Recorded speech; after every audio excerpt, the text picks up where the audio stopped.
భారత భూమిలో పుణ్యాత్ములలో వచ్చిన అమరావతి వలె సకల సంపదలకు పుట్టినిల్లైన ఉజ్జయిని అనే నగరం ఉంది. అందులో మహాధనికుడైన బ్రాహ్మణుడొకడుండేవాడు. అతడి పేరు చారుదత్తుడు. అతడు సుగుణాల రాశి. వ్యాపారం చేసేవాడు అవటం చేత అతడు శ్రేష్ఠుల వీధిలో ఉండేవాడు. అడిగిన వాళ్ళకెల్లా లేదనకుండా దానం చేయటం వలన అతని సంపద నామమాత్రావశిష్టమైనది. కానీ ఇంగువ కట్టిన గుడ్డ అన్నట్లు కీర్తి అతనిని వదల్లేదు.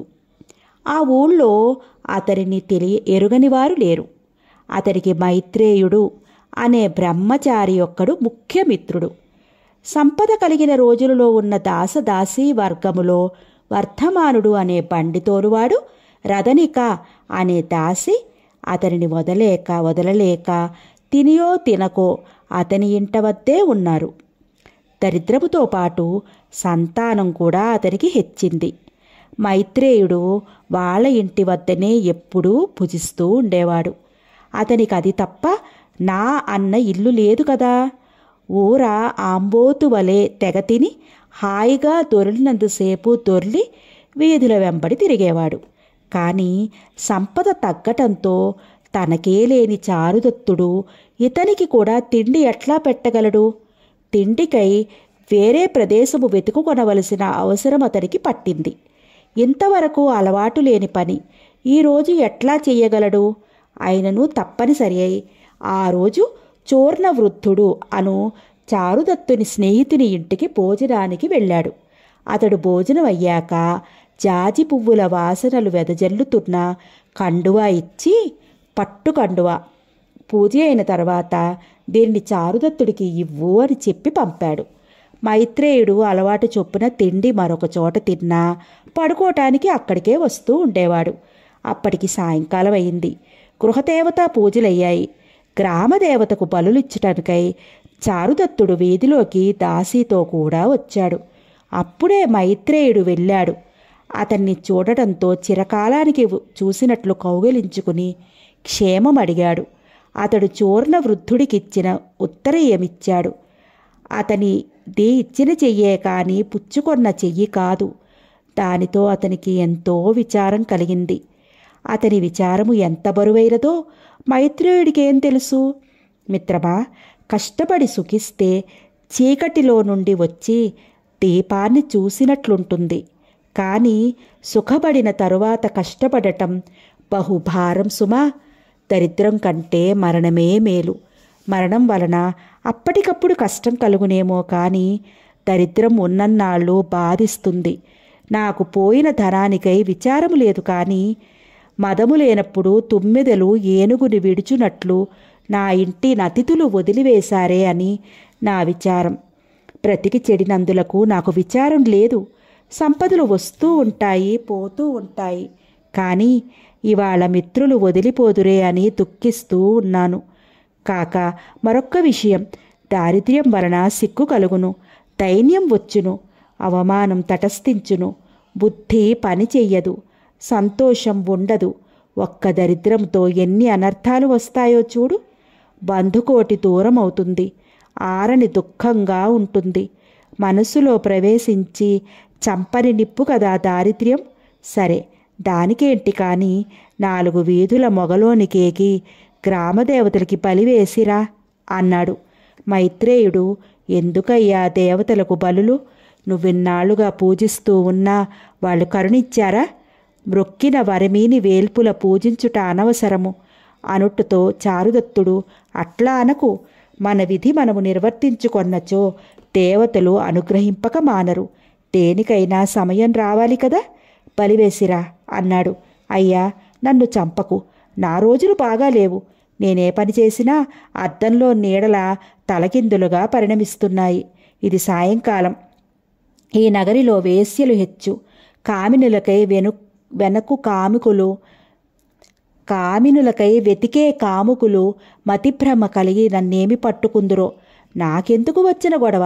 మరొకరినెవరినైనా పంపు అని వారిద్దరూ వాదులాడుకుంటూ ఉన్నారు. అనుకున్నంత జరుగుతోంది.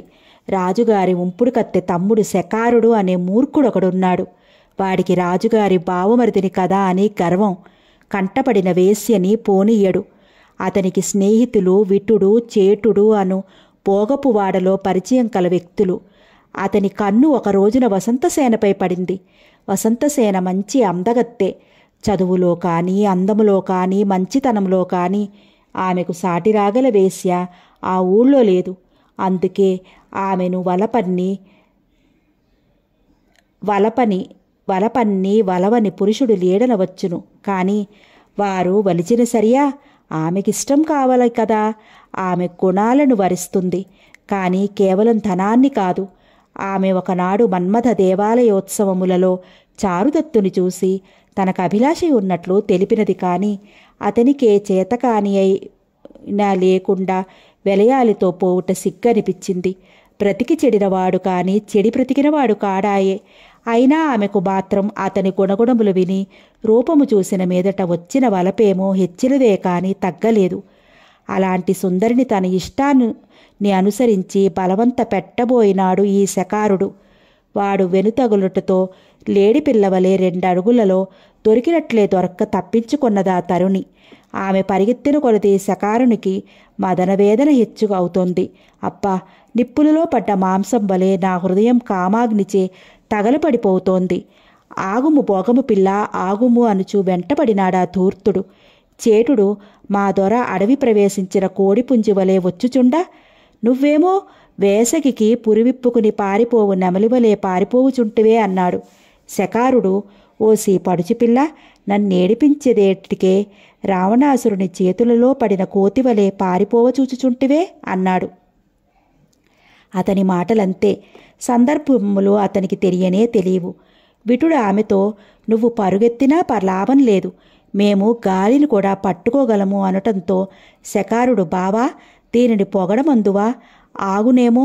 ఓసి డబ్బు గలుదానా, ఆటలాడుదానా, చప్పిడి ముక్కుదానా, పోగపు రాణి, నన్ను కన్నెత్తి చూడవే నా ప్రాణప్రియా.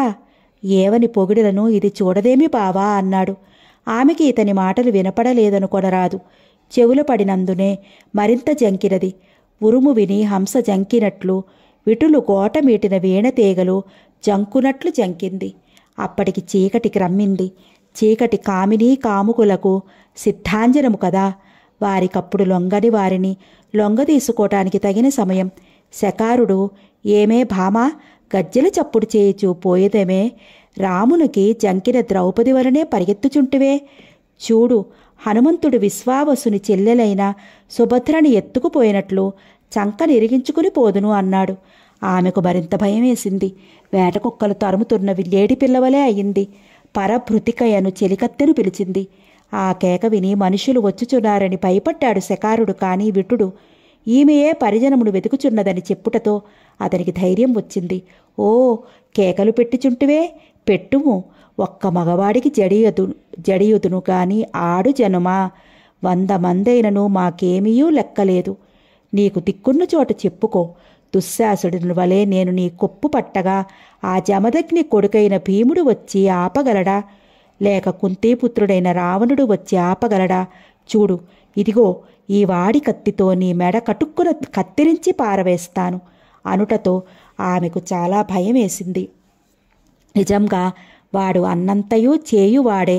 అయ్యా, నేను అబలను, విడువుము అన్నది. అందుచేతనే చంపక విడిచినాము అన్నాడు. నీకేమి కావలియును అని ఆమె అనగా, నేను వాసుదేవుడంతటి వాడను, నీ వెరుగనిదే మున్నది, దేవపురుష మనుష్యుడను, నన్ను కామింపుము, అదే చాలు అనటంతో పాపము శాంతించుగాక అన్నది. అతడన్నది పాపపు మాట అనుభావముతో. కానీ అతడు మరొక రీతిగా అర్థము చేసుకుని, బావా, ఈమె నన్ను శాంతించమంటోంది, నేను పొరుగురు పోయి అలసి వచ్చి తిని అనుకున్నదా?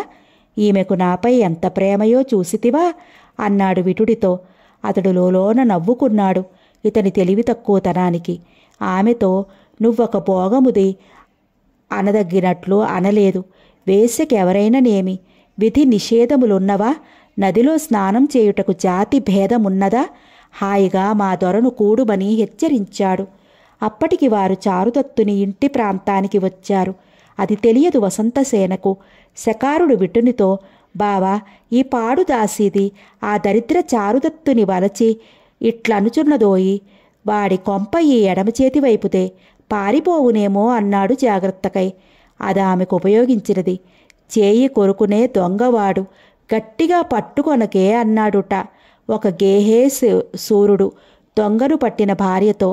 ఏమున్నది, ఆ దొంగ చేయి కొరికి లేచి చక్కా పోయాడు. అట్లు అయిందిక్కడ. ఆమె మెల్లగా తప్పుకుంది. చారుదత్తుని వలచినందులకు విటుడు మాత్రము ఆనందించాడు. చీకటి పట్టముగా ఉన్నందున కన్నులు మూసినను తెరిచినను లోభివాడికి ఉన్న ధనము వలె నిరర్థకమై ఉన్నది. అతడు విటుడిని అడిగాడు ఆనవాలు చెప్పమని. అతడు సువాసన, నగల చప్పుడును ఆనవాలన్నాడు. ఆమె అది విన్నది. ఓరి తెలివి తక్కువ నాయనమ్మ, ఉపాయము చెప్పిన తరువాత కూడా నీకు దొరుకుతునా అని పూలదొండలు మెల్లగా తీసి గోడ ప్రక్కకు పారవేసింది. అందెలు తీసివేసింది. గోడ పట్టుకుని తడవు కొనుచు గుమ్మం చేరింది. కాని ఏమి లాభము, తలుపు వేసి ఉంది. అది ఎవరు తీయుదురు? కేక వేసినచో ఇతడు పట్టుకొనుడు కదా అనుకున్నంతలో భగవంతుడే ఆమెకు సాయం చేశాడు. చారుదత్తుడు గ్రామదేవతలకు నడివీధిలో బలివేయుటకై మిత్రుని వెళ్ళమన్నను వెళ్ళనన్నాడు. అప్పుడు అతనికి విచారం కలిగింది. అరే, దరిద్ర దశ వచ్చుటతో మిత్రుడైనను మాట వినడు కదా. ఉత్సవములోనికి వెళ్ళుటయన్నను సిగ్గుగానే ఉండును. దారిద్ర్యము మహాపాతకి అనుకుని, ఓసి దరిద్రదేవత, నేను చనిపోయినప్పుడు ఎవరిని ఆవహింతువే అని విచారించెను. మైత్రేయునికి ప్రాణం చివుక్కుమన్నది. తానొకందుకు చెప్పినా అతను మరొక రీతిని అర్థం చేసుకుని బాధపడినే అనుకుని రదనికను తోడు ఇచ్చినా వెళ్తానన్నెను. ఆమె అన్నపు పిడత దీపము పుచ్చుకున్నది. అతడు తలుపు తెరిచాడు. తలుపు తెరిచినందులకు సంతోషించింది. కానీ వసంతసేన దీపమున్నందులకు తానెక్కడ శకారునికి కనపడుదును అని భయపడి పైట చెరుగుతో దీపం ఆర్పేసింది. మైత్రేయుడు రెక్కల తలుపు తెరిచినందున జయ్యుమని గాలి వీచినందున దీపమారినది అనుకున్నాడు. వెలిగించి తెచ్చుటకై లోనికేగాడు. శకారుడు వసంతసేనను వెతుకుచూ విటునే గట్టిగా పట్టుకుని, దొరికినది, ఇకెక్కడికి పోవుదువు అన్నాడు. ఓయి నేనే అని విటుడు అనుటతో వారిని వదిలి చేటును పట్టుకున్నాడు. అతడు తన్ను తెలుపుకొనుటతో వారిని చెరొక వైపును ఉండమని మరల వెతికి రదనికను గట్టిగా చుట్టు పట్టుకున్నాడు. అది మొర్రో అని కేక వేసింది. ఎంత మాయలాడివే, అప్పుడే కంఠం మార్చివేసితివే అన్నాడు శకారుడు. ఇంతలో దీపం వెలిగించుకుని వచ్చిన మైత్రేయుడు వాళ్ళని చూసి దొంగలనుకుని, అయ్యో దారిద్ర్యానికి సాయము దొంగతనం కూడానా అనుకున్నాడు. రదనిక, అయ్యో మైత్రేయ, నన్ను రక్షించు అని కేక వేసింది. బలాత్కారమే, ఇదిగో వచ్చుచున్నాను. ఇంటిలో కుక్కకే పౌరుషముండును కదా, నాకా పాటి ధైర్యముండదా అని వంకర వెదురుకర్రను పైకెత్తెను.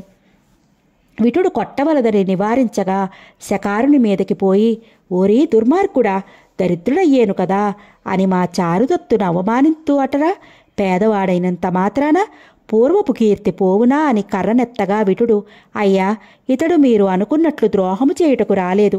వసంతసేన ఏమో అనుకుని చీకటిలో తెలియనందున ఇట్లు జరిగినదింతే, మన్నింపుము, చారుదత్తునితో మాత్రము చెప్పకుము అని బ్రతిమాలి కాళ్లపై పడ్డాడు. మైత్రేయుడు చెప్పను అని అతనిని లేవదీశాడు. అదేమియో శకారునికి నచ్చలేదు. వీనికెందుకు రా మనం జడియుట, దరిద్రుడు మనల్ని ఏమి చేయగలడు అనుటతో విటుడు, కాదోయి, మండువేసంగి ఎండలకింకిన చెరువు వలె దాన ధర్మాలతో దరిద్రుడైన చారుదత్తుని గుణములకు జడిసి తిని అనుటతో శకారున కొడలు మండినది. ఎవడురావాడు? రాధ కొడుకు ఇంద్రదత్తుడా, రావణుడా, లేక రాముడికి కుంతికి పుట్టిన ధర్మరాజా, అశ్వత్థామ, జటాయువా, శ్వేతకేతువా, పాండవుడా అని తన నోటికి వచ్చిన పేర్లు ఏకరువు పెట్టాడు.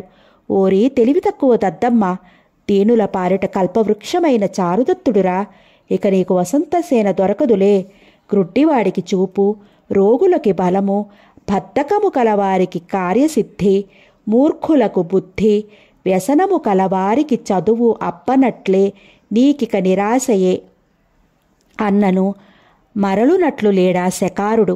ఓరి కళ్ళెము బిగించిన గుర్రము లొంగును కాని పట్టిలాగినా వచ్చునా, ఆడుది రావలెనన్న మనస్సులో అనురాగము పుట్టవలే, కాని బలాత్కరించిన కార్యసిద్ధి అగునా అన్ననూ వినలేదు. విసుగు పుట్టి విటుడు వెళ్ళిపోయెను. శకారుడు మైత్రేయుడితో, నీ మిత్రుడితో నే వలచిన వసంతసేన నీ ఇంటిలో దూరినది. దానిని నీవే తెచ్చి నా చేతిలో పెట్టవలెను. లేకున్నా అధికారులతో విరోధము ముదురును సుమా. నాకు పగపుట్టెనా వంకాయ వరుగువలే, ఆవు పేడ పూసిన గుమ్మడికాయ వలె ఎన్నటికీ తగ్గదు సుమా అని చెప్పెను.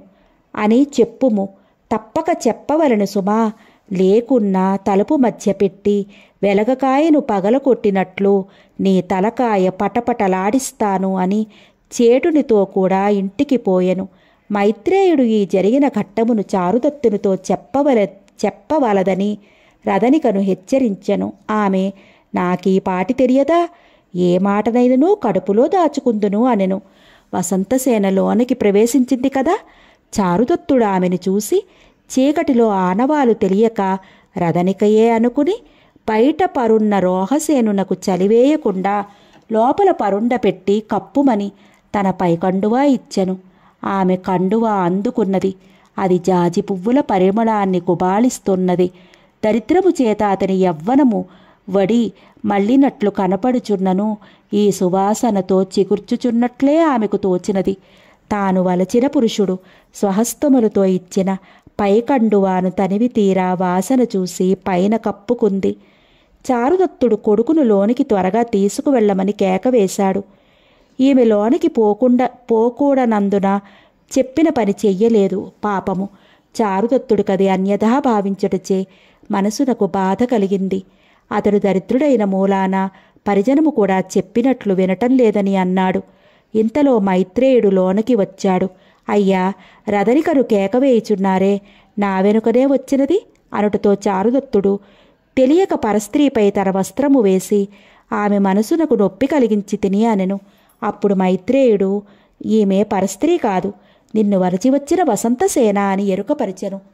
అప్పుడు చారుదత్తుడు తనలో, అయ్యో పాపం, ఐశ్వర్యమంతయూ పోయిన తరువాత ఈమె నన్ను వలచినదే.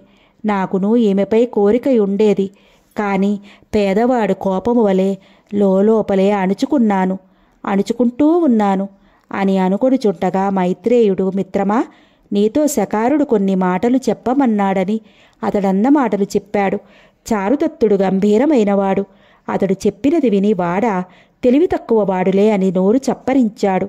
అతడు దేవతలు కూడా కోరదగిన వసంతసేన ఎందరు ప్రార్థించినా ఎంత డప్పు ఇత్తుమన్నా అంగీకరింపనిది. తనను వలచి వచ్చినప్పుడు మర్యాద చేయకపోగా దాసిగా చూసి తినే అని బాధపడి ఆ బాధను పైకి తెలియనియ్యక, వసంతసేన, నీకు తెలియక పని పురమాయిస్తిని, ఏమీయూ అనుకోకు అని బ్రతిమలాడుకునెను. ఆమె ఇంతకన్నా గడుసుది. అయ్యా, మీరే నన్ను క్షమించాలి, మీలాంటి పెద్దల వద్దకు సింగారించుకోకుండా రావలసి వచ్చినది అని నమస్కరించింది. వారిద్దరిలో ఎవరు ఎవరినీ క్షమింపలేదు. మైత్రేయుడు, మీరు తగువులాడుకొనక నన్ను క్షమింపుడు అని తన లొట్టతలను వంచెను. చారుదత్తుడు మెల్లగా అతనిని తప్పించెను. వసంతసేనకి ఆ సమయాన ఏమి ప్రస్తావించవలనో తెలియలేదు. ఏదో మాటలాడవలనని ఉన్నది. ఏమీయూ మాటలాడుకున్నా బాగుండదు. అప్పుడు ఆమె పని కల్పించుకుని, ఆర్య, నా నగను మీ వద్ద దాచుడు, ఈ చెకటలో నగయున్నచో ఎవరైనా వెంటపడవచ్చు అన్నది. అతడు ఇంటికేసి చూచుచూ, ఈ ఇంటిలో దాచిన భద్రముగా ఉండునా అనెను. ఆమె, దాచపెట్టువారు వ్యక్తిని చూసి ఇత్తురు కాని ఇంటిని చూసి కాదు అని సరసముగా జవాబు చెప్పింది. ఆమె ఏ గుణాన్ని వరించి అతనిని వలచినదో అవసరము వచ్చినా ఇప్పుడు ఆ గుణాన్ని పైకి చెప్పకుండా ఉండలేకపోయింది. చారుదత్తుడు మైత్రేయుడిని పైకి చెప్పకుండా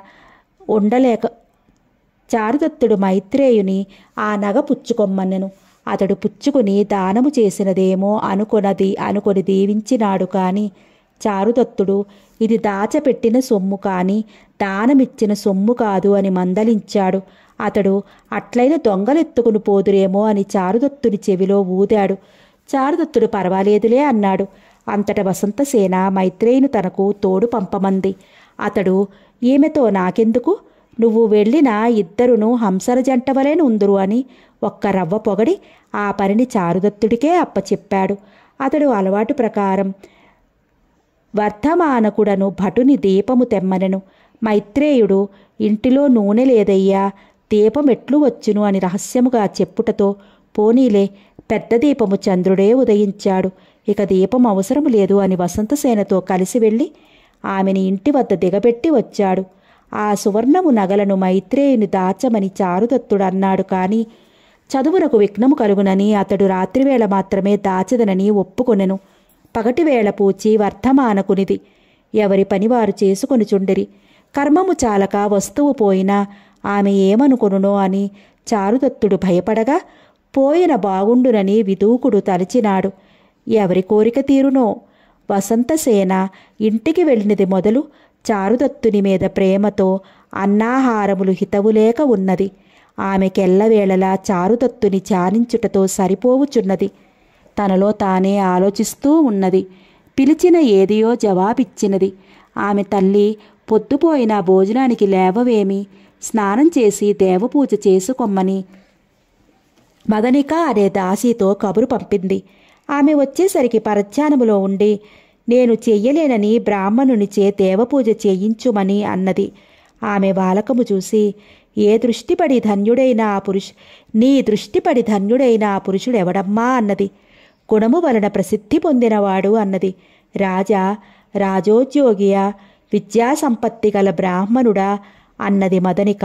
అట్టివారెవరూ కారు అనటంతో మరి ఎవరని అనుమానముతో అడుగగా, ఈ ఊరిలో గుణములచే కీర్తి పొందినవాడెవరే అని ప్రశ్నించెను. ఆర్య చారుదత్తుడు తప్ప మరెవరున్నారు అనుటతో వసంతసేన మొగమంతయు కన్నులు చేసుకుని, ఆ మహాభాగుడే నా ప్రియుడు. అది విని దాసి, అతడు దరిద్రుడు కదా అని శంక చూపినది. అందుచేతనే నేను వలచితిని అని జవాబు ఉదారముగా వచ్చుటతో, దరిద్రుడు కనుక నీ ఇంటికే రప్పించుకొనరాదా అన్నది ఆమె.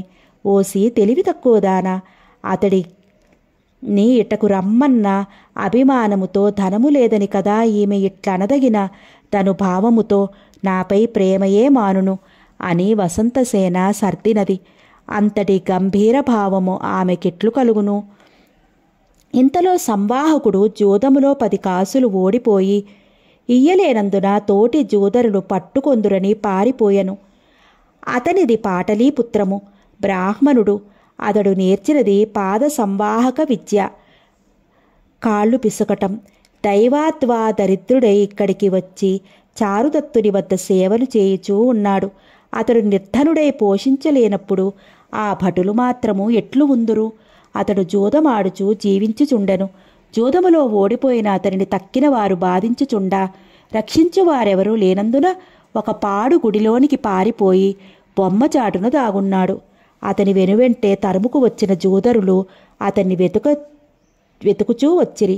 కొంత దూరము వారికి అతని కాలిగుర్తులు కనపడ్డాయి. కాని అంతలో అవి మాయమయ్యాయి. ఏమయ్యాయా అని చూడగా తలకిందులుగా కనపడినవి. ఓరి దొంగ, వెనుక నడుకను పోయితివా, ఇంతటితో వదులుదమా అని వారు గుడిలోనికి ఎగిరి అక్కడ కాలిగుర్తులు కనపడనందున ఒక్క క్షణం జూదమాడుటకు కూర్చుండిరి. పందెము వేయేసరికి ఒకడు ఓడిపోయెను. అంతట వారిద్దరూ పందెము నాది అని తగువులాడుచుండిరి. బొమ్మచాటును తాగిన సంవాహకునికి కండూతి ఆగలేదు. ఆ వ్యసనమే అలాంటిది. అతడు కొద్ది క్షణాలు ఎట్లో ఆగినను ఇక ఆగలేక, ఓరి దెబ్బలాడకూడు, నాది పందెము అనుచూ వచ్చెను. వారి కోరిక తీరనిది. పారిపోయినవాడు దొరికి కదా అని పట్టుకుని డబ్బిమ్మని పీక చొచ్చిరి. ఈడ్చి తన్నినను కానీ లేని అతడు 10 సువర్ణముద్రలు ఎట్లు ఇచ్చును? ఆ వచ్చిన ఇద్దరిలో ఒకని కొంత అవకాశం ఇప్పింపుమని అనెను. అతడు అంగీకరించెను. సగము మానినచో తక్కిన సగమునకు హామీ ఇప్పింతుననెను. అతడు అంగీకరించెను. రెండవ వాడిని కూడా అట్లే సగము మానమనెను. అతడును అంగీకరించెను. అప్పుడు ఇక వెళ్ళుచున్నాను, నీవు సగము మానితివి కదా, తక్కిన సగము ఇతడు మానెను. ఇప్పుడు మీ బాకీ తీరినది కదా అనటంతో ఆ ఇద్దరు జూదరులను, ఓరి దుష్టుడా, నీవే తెలివైన వాడివా, అదా నీ ఎత్తు, సగము మానినచో తక్కిన సగము ఇయ్యనక్కరలేదనియా అని ఇద్దరును కలిసి కింద పడవేసి మెత్తగా 10 తన్నులు తన్నిరి. ఇంతలో దద్దురకుడను మరొక జూదగాడు, డబ్బు అంతయు పోయి పారిపోయినవాడు చిరిగిన కండువా కప్పుకుని అక్కడికి వచ్చాడు. అతడు తన మిత్రుడైన సంవాహకునికి ఇట్టి కష్టము వచ్చినదని అడ్డు వచ్చి, ఓరి మీరెక్కడి జోదరులురా, వాడియ్యవలసిన సొమ్ము తన్నినా వచ్చునా, మరికొంత సొమ్ము అతనికి అప్పిచ్చి జోదమాడుడు. గెలిచినచో మీ సొమ్ము మీకిచ్చును, గెలువనిచో మీ సొమ్ము మీ వద్దకే వచ్చును కదా అని తీర్పు చెప్పెను. వారు వికటంగా నవ్వుతూ, ఆహాహా, ఈ పాటి తీర్పరి మాకు దొరకలేదు, వచ్చిన దానిని వెళ్ళు, 10 సువర్ణములున్న అన్నంత తేలికే, ఇచ్చిన గాని వెళ్ళనీయము అని మరల తన్నుచుండిరి. తన ఎదుట మిత్రుని తన్నుచుండగా చూడలేక అతడు అడ్డు వచ్చాడు. మధ్యవర్తిగా వచ్చినందుకు అతనికి 4 తగిలాయి. అతడు ఒంట్లో ఓపిక ఉన్నవాడగుటుచే ఎదురు తిరిగి మరి 4 తగిలించాడు. అప్పుడు ఆ దెబ్బలు తిన్నవాడు, నన్ను అన్యాయంగా కొట్టితివే, రాజసభలో రేపు ఏమి చెప్పెదవో చూసెదనులే అనెను. దర్దుకుడు, ఎట్లు చూస్తావు అని వికటముగా ప్రశ్నింపగా, ఇట్లు చూస్తారని 2 కన్నులు తెరిచి చూశాడు. అదే సమయాన దర్దుకుడు కుప్పెడు మన్ను తీసి వాడి కంటిలో కొట్టి సంవాహకుని పారిపొమ్మని తాను వెళ్ళిపోయాడు. సంవాహకుడు పరిగెత్తుచూ తలుపు తెరిచి ఉన్నందున వసంతసేన ఇంట్లోకి దూరి, అమ్మా, శరణు రక్షింపుము అనెను. ఆమె మరేమీయూ భయము లేదు, లోపల ఉండమని చేటిని తలుపు ముయ్యమన్నది. నీకు వచ్చిన భయమేమని అతనిని అడుగగా ఒక జోదరికి 10 సువర్ణముద్రలు బాకీ ఉన్నట్లు చెప్పెను. అది విని వసంతసేన, అట్లయిన తలుపు ముయ్యనక్కరలేదు అన్నది. అది వినుటతో సంవాహకుడికి డబ్బు కలది కనుక ఈమెకు అప్పుల వాని వలన భయము లేదు. తన బలమెరిగి ఉన్నదానికి తగినంత ఖర్చు చేయువాడికి ఎప్పుడునూ ఆపత్తులు ఉండవు కదా అనిపించింది. ఇంతలో కన్నులలో పడిన బూడిద దులుపుకుని ఆ జోదరులు ఇతని వెతుకుచూ వచ్చిరి. అతడు లోనికి వెళ్ళినట్లు గమనించినను వారికి లోనికి వెళ్ళుటకు ధైర్యము చాలలేదు. బయటనే అతడు వచ్చినచో పట్టుకుందమని కాచియుండిరి. వసంతసేన సంవాహకుడి యోగక్షేములు అడిగింది. అతడు తన ఊరు పేరు చెప్పి, మా దేశంలో తిండి గడవక ఇక్కడికి వచ్చి పరోపకార పారీణుడును, తన సంపదలను ఇతరుల కష్టసుఖములకై వినియోగించిన వాడును అగు చారుదత్తుని ఇంట సేవకునిగా ఉంటిని. అతడు అతిదాతృత్వముచే దరిద్రుడయ్యను అనుటతో ఆమె, ఇక చెప్పనక్కరలేదులే, గుణసంపత్తి ధనసంపత్తి ఒకచోట ఉండవు కదా, త్రాగగా చెరువులోని నీరు సైతం అయిపోవును. దానికేమి గాని నువ్వొక క్షణము విశ్రమింపుమని చేటితో అతనికి వీచుమని ఆజ్ఞాపించింది. అంత సంవాహకుడు తనలో, చారుదత్త, నీవు ధన్యుడవోయి, నీ దాసుడనని తెలిసినంతనే ఈమె నాకింత ఉపచారం చేస్తోంది. నీ జీవితం ధన్యమైనది. తక్కిన ధనికులెల్లరూ బ్రతికియూ చచ్చిన వారే అనుకుని ఆమెతో, నాకెందుకమ్మా ఈ ఉపచారములు, చాలు కూర్చుండుమనెను.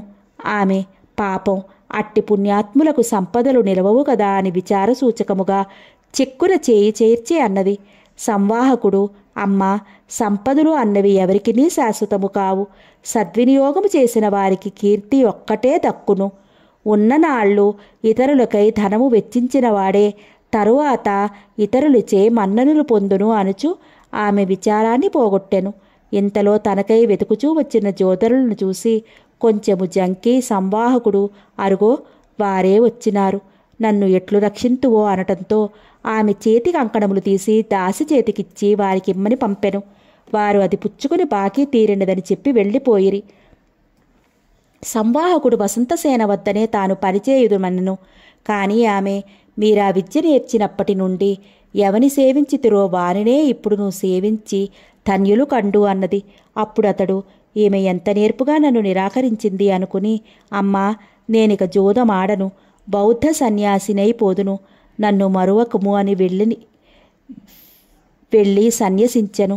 అతడి వెళ్ళిపోవుచుండగా దారిలో వసంతసేన ఏనుగు కట్టు తాడు ఊడదీసుకుని వీధిన పడి ఎవ్వరికి నీ లొంగక జనాల్ని త్రొక్కుతూ వెళ్ళుచుండెను.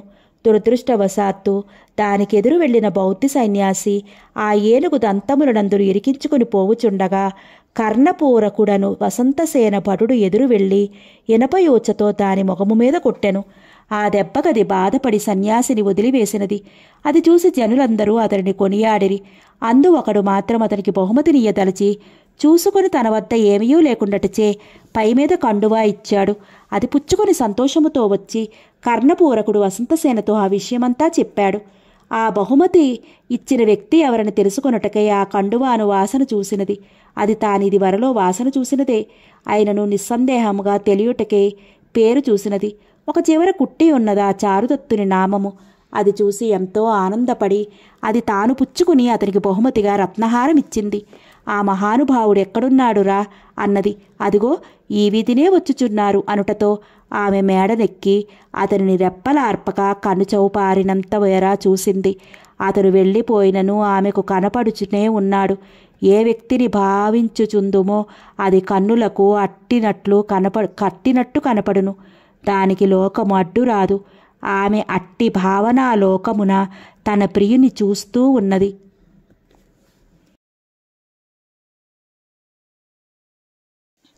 మర్నాడు చారుదత్తుడు మైత్రేయుడితో కలిసి సంగీత సభకి ఏగాడు. రేభిలుడు అను గాయకుడు వీణపై అత్యద్భుతముగా పాడాడు.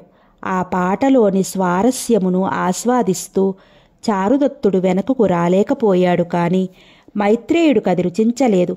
రుచి తెలిసిన వానికి గాని లలిత కళలు, సంగీతం, కవిత్వం, శిల్పం, చిత్రకళ మున్నగునవి రుచింపవు. అబ్బా రావోయి పోదము అని మాటిమాటికి పొడిచాడు. అతడు ఇంత మనోహరమైన పాట వదిలి ఎట్లు పోదుము, ఉండుము అని వారించాడు. చాలా బాగున్నదిలే. ఆడుది సంస్కృతము చదువునప్పుడు సూసూసు అని ముక్కుత్రాడు పోసిన ఆవు పెయ్యవలే మూలిగినట్లే మగవాడు సంగీతము పాడుచున్నప్పుడు మెడనిండా పువ్వుల దండలు వేసుకుని వృద్ధ పురోహితుడు మంత్రములు చదువుచున్నట్లుండును. ఇది నాకేమీయూ గిట్టదు సుమా అనెను. అతని పోరు పడలేక ఆ చక్కని సంగీతాన్ని వినుట మాని చారుదత్తుడి ఇల్లు చేరెను. ఇంటి వద్ద వర్ధమానకుడు రాత్రి ప్రొద్దుపోయినందున మేల్కొనలేక కునుకుచుండెను. కలవాడైనంత మాత్రాన సంతోషము ఉండదు. మృత్యులను దయచూసిన వాడే సేవింపదగినవాడు. అట్టి వాడనే కదా నేనితనిని సేవించి ఉంటిని. పిసినిగొట్టుగా ఉన్న ధనికుని సేవించి మాత్రము లాభమేమి? అబ్బా ఎంత ప్రొద్దుపోయినను యజమాని రాడేమి? జోదమాడు వ్యసనము కలవారికి వేళపాళలు తెలియవు. బ్రహ్మదేవుడు దిగువచ్చు కాక మానిపిప్పలేడు అనుకొనుచు కూర్చుండియే కునికిపాట్లు పడుచుండెను. అంతలో విదూషకుడు వచ్చి తలుపు తట్టి కేక వేసెను. అమ్మయ్యా సగము పరువు తక్కినదనుకుని అతడు తలుపు తీసి చారుదత్తుడికి కాళ్ళు కడిగి మైత్రేయుడికి కూడా ఆ చేతులతోనే కాళ్ళు కడగబోయెను. నాకెందుకులే, కాళ్ళు కడిగి కొనయైనా నేను దెబ్బలు తిన్న గాడిద వలె భూమిపై పడి దొర్లవలసినదే కదా అని నివారించెను. అయినను అతని వెనక బలవంతంగా కాళ్ళు కడిగి, నాయనా పగలు నా వంతుగా నగలను జాగ్రత్త పరిచితిని, ఇప్పుడిక నీ వంతు అని అతని గొప్ప చెప్పెను. అబ్బా ఇప్పటి వరకు మేలుకొని ఒక్క కునుకు పోవచ్చునన్న ఇదొకటి వచ్చి నా తలపడినది, ఎట్లు భరింతును? ఇంత విశాలమైన ఈ విశాలా నగరంలో దొంగలే కరువైపోయారా? ఒక్కడైనను వచ్చి దీనిని ఎత్తుకుని పోరాదా అనుకొనుచు ఇక తనకా పుస్తి ముడుపు తప్పదు దేవుడా అనుకుని నడ్డి వాల్చెను. చారుదత్తుడును పరుండిరో లేదో అప్పుడే వారిని నిద్ర ఆవహించింది. దానితోనే కదా మానవులకు పగలెల్లా చేసిన శ్రమ తప్పి సుఖం కలుగుట. ఆ ఊరిలో శర్విలకుడు అను బ్రాహ్మణుడుండేవాడు. అతడు చతుర్వేదములతో పాటు కర్ణీసుత శాస్త్రమును దొంగతనము కూడా చదివాడు. ఆ శాస్త్రానికి కుమారస్వామి ప్రధాన దైవము. కనకశక్తి దీనిపై కొన్ని గ్రంథాలను రచించాడు. భాస్కర నందియు గ్రంథరచయితయే. యోగాచార్యులను సిద్ధుడు సిద్ధాంజనములు వేయుటలో నేర్పిరి. అతడి వద్ద శర్విలకుడు శుశ్రూష చేసి విద్యను అభ్యసించెను. అతడు అదృశ్యకరణము, ఖని, నిక్షేపాంజనము మున్నగు యోగములు అతనికి చెప్పాడు. ఆ శర్విలకుడు మదనికను ప్రేమించి ఆమెను దాస్యము నుండి విడుదల చేయదలిచాడు. కొంతకాలము విదేశాల్లో ఉన్నట్లు బానిసలను కొను పద్ధతి ఆ కాలమున ఉన్నది అనుకుందురు. ఆమెను కొంత డబ్బిచ్చినచో వసంతసేన వదులునని చెప్పగా ఆ ధనానికై అతడు ఆ రాత్రి దొంగతనానికి బయలుదేరాడు. అదృష్టమో దురదృష్టమో అతడు చారుదత్తుడి ఇంటికే తెలియక వచ్చాడు. ముందుగా ప్రాకారము గోడకు కన్నము వేసి లోపలికి వచ్చాడు. అతనికి ఆ శాస్త్రములో మంచి ప్రావీణ్యముంది. చిన్న కన్నములో నుండి పాము మాదిరి ప్రక్కలు గీరుకుని పోవుచున్నను మెల్లగా దూరి వచ్చాడు. దొంగతనానికి భగవంతుడు చేయు సాయమే కటిక చీకటి రాత్రి. అంత చీకటిలోనైనా అతనికి కనపడని వస్తువు ఉండదు. గోడ వెతికాడు. ఎక్కడ కన్నము త్రవ్వుట యోగ్యమా అని తడిసిన చోట, ఎంత త్రవ్వినా చప్పుడు కాని చోట, ఎవ్వరునూ చూడని చోట, చౌడురికి రందున తేలికగా త్రవ్వుటకు వీలైన చోట కన్నము పెట్టవలెను. పండుటిటుకలు ఊడదీయవలెను, పచ్చి ఇటుకలు పగలగొట్టవలెను, మట్టి గోడలను తడుపవలెను, బల్ల కూర్పున్నచో చీల్చవలెను. పద్మవ్యాకోసము, భాస్కరము, బాలచంద్రము, వాడి, విస్తీర్ణము, స్వస్తికము, పూర్ణకుంభము అని కన్నములలో 7 రకాలున్నవి. అతడు చౌడురికి ఎలుక కన్నములున్న చోట గోడను చూసి పూర్ణకుంభమునకు కన్నము త్రవ్వదలిచెను. అది పండుటిటుక గోడ కాన మెల్లగా ఇటుకలు ఊడదీసెను. గురువందనము చేసెను. అంతలో కొలత త్రాడు మరిచినట్లు గుర్తుకు వచ్చింది. బ్రాహ్మణుడు కదా, మెడలో జంజం ఉన్నట్లు గుర్తుకు వచ్చింది. ఇదెంత ఉపకరించినది! దీనితో తలుపు గడియలు ఊడదీయవచ్చును, నగల శీలలు తిప్పవచ్చును, గోడలకి సొరంగాలు త్రవ్వునప్పుడు కొలుచుకొనవచ్చును, పాము విషము ఎక్కుకుండుటకై కట్టవచ్చును అనుకుని సరిగా కొలతలు చూసి కన్నము త్రవ్వెను. అతడు అనుకున్నట్లే పాము కరిచింది. అతడు జందెముతో కట్టుకుని మంత్రము వేసుకున్నెను. విషబాధ తగ్గిపోయినది. లోపల దీపము మినుకుమనుచున్నది. ఆ దీపపు వెలుతురులో 2 నిద్రించుచూ కనపడిరి. అతడు ముందుగా మాయాపురుషుని పంపినాడు. ఎవరునూ మాట్లాడలేదు. తాను నిర్భయంగా లోనికెళ్ళాడు. నిద్రయా, దొంగ నిద్రయా అని చూసెను.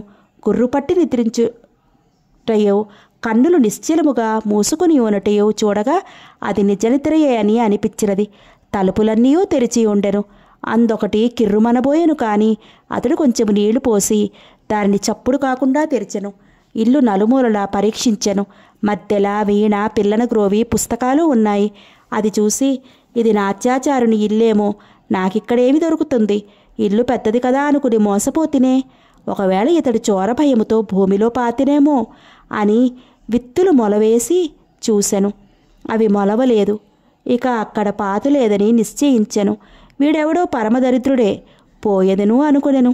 అంతలో నిద్రించుచున్న విదూషకుడు మైత్రేయుడు కలలో ఎవడో దొంగలోనికి ప్రవేశించినాడు, నీ సువర్ణము నీవు పుచ్చుకొనుము అని కలవరించెను. తన్ను నిజంగా వాడు చూశాడా అనుకుని దగ్గరికి పోయి చూశాడు. కండువా చివర ముడివేసి ఉన్న నగలను చూసెను. ఇంత దరిద్రుని ఇంట ఎందులకు దోచుట, మరొక చోటుకి పోవుదునని అనుకున్నంతలో, నీ నగ నీవు పుచ్చుకొనకపోయినచో గోవుల మీద, బ్రాహ్మణుల మీద ఒట్టే అన్నాడు. మైత్రేయుడు అతడు సరే తప్పదని ముందుగా మిడతను పంపి దీపమార్పి నగను తీసుకొనుటకై చేయి చాపెను. అది చల్లగా తగిలి నిద్రలోనే మైత్రేయుడు చేయి చల్లగా ఉన్నదేమి అనగా శరివిలకుడు చంకలో పెట్టుకుని వెచ్చ చేసుకుని నగను పుచ్చుకొని పోవుచుండెను. అంతలో దారిలో రదనిక లేచినది. అది ఆడిది కదా అని ఆమెను వదిలి అతడు పారిపోయెను. అతనికొకరు చూసిరని భయము లేదు. ఉడుము వలె గోడల నెగపాకగలడు, కుక్క వలె వంగి పరిగెత్తగలడు, కంఠధ్వని మార్చి నానా భాషలో మాట్లాడగలడు, చచ్చినట్లు పడి ఉండగలడు, అదృశ్యముగానైనా ఉండగలడు. ఇక అతనికి భయమేమున్నది? రదనికకు ఆ దొంగను చూచుటతో భయము వేసి, అమ్మయ్యో, దొంగ దొంగ కన్నము త్రవ్వి పారిపోవచ్చున్నాడు అని మైత్రేయుడిని లేపినది. అతడు కన్నులు నురుముకొనుచు, ఏమిటి దొంగను త్రవ్వి కన్నము పారిపోవచ్చున్నదా అనను.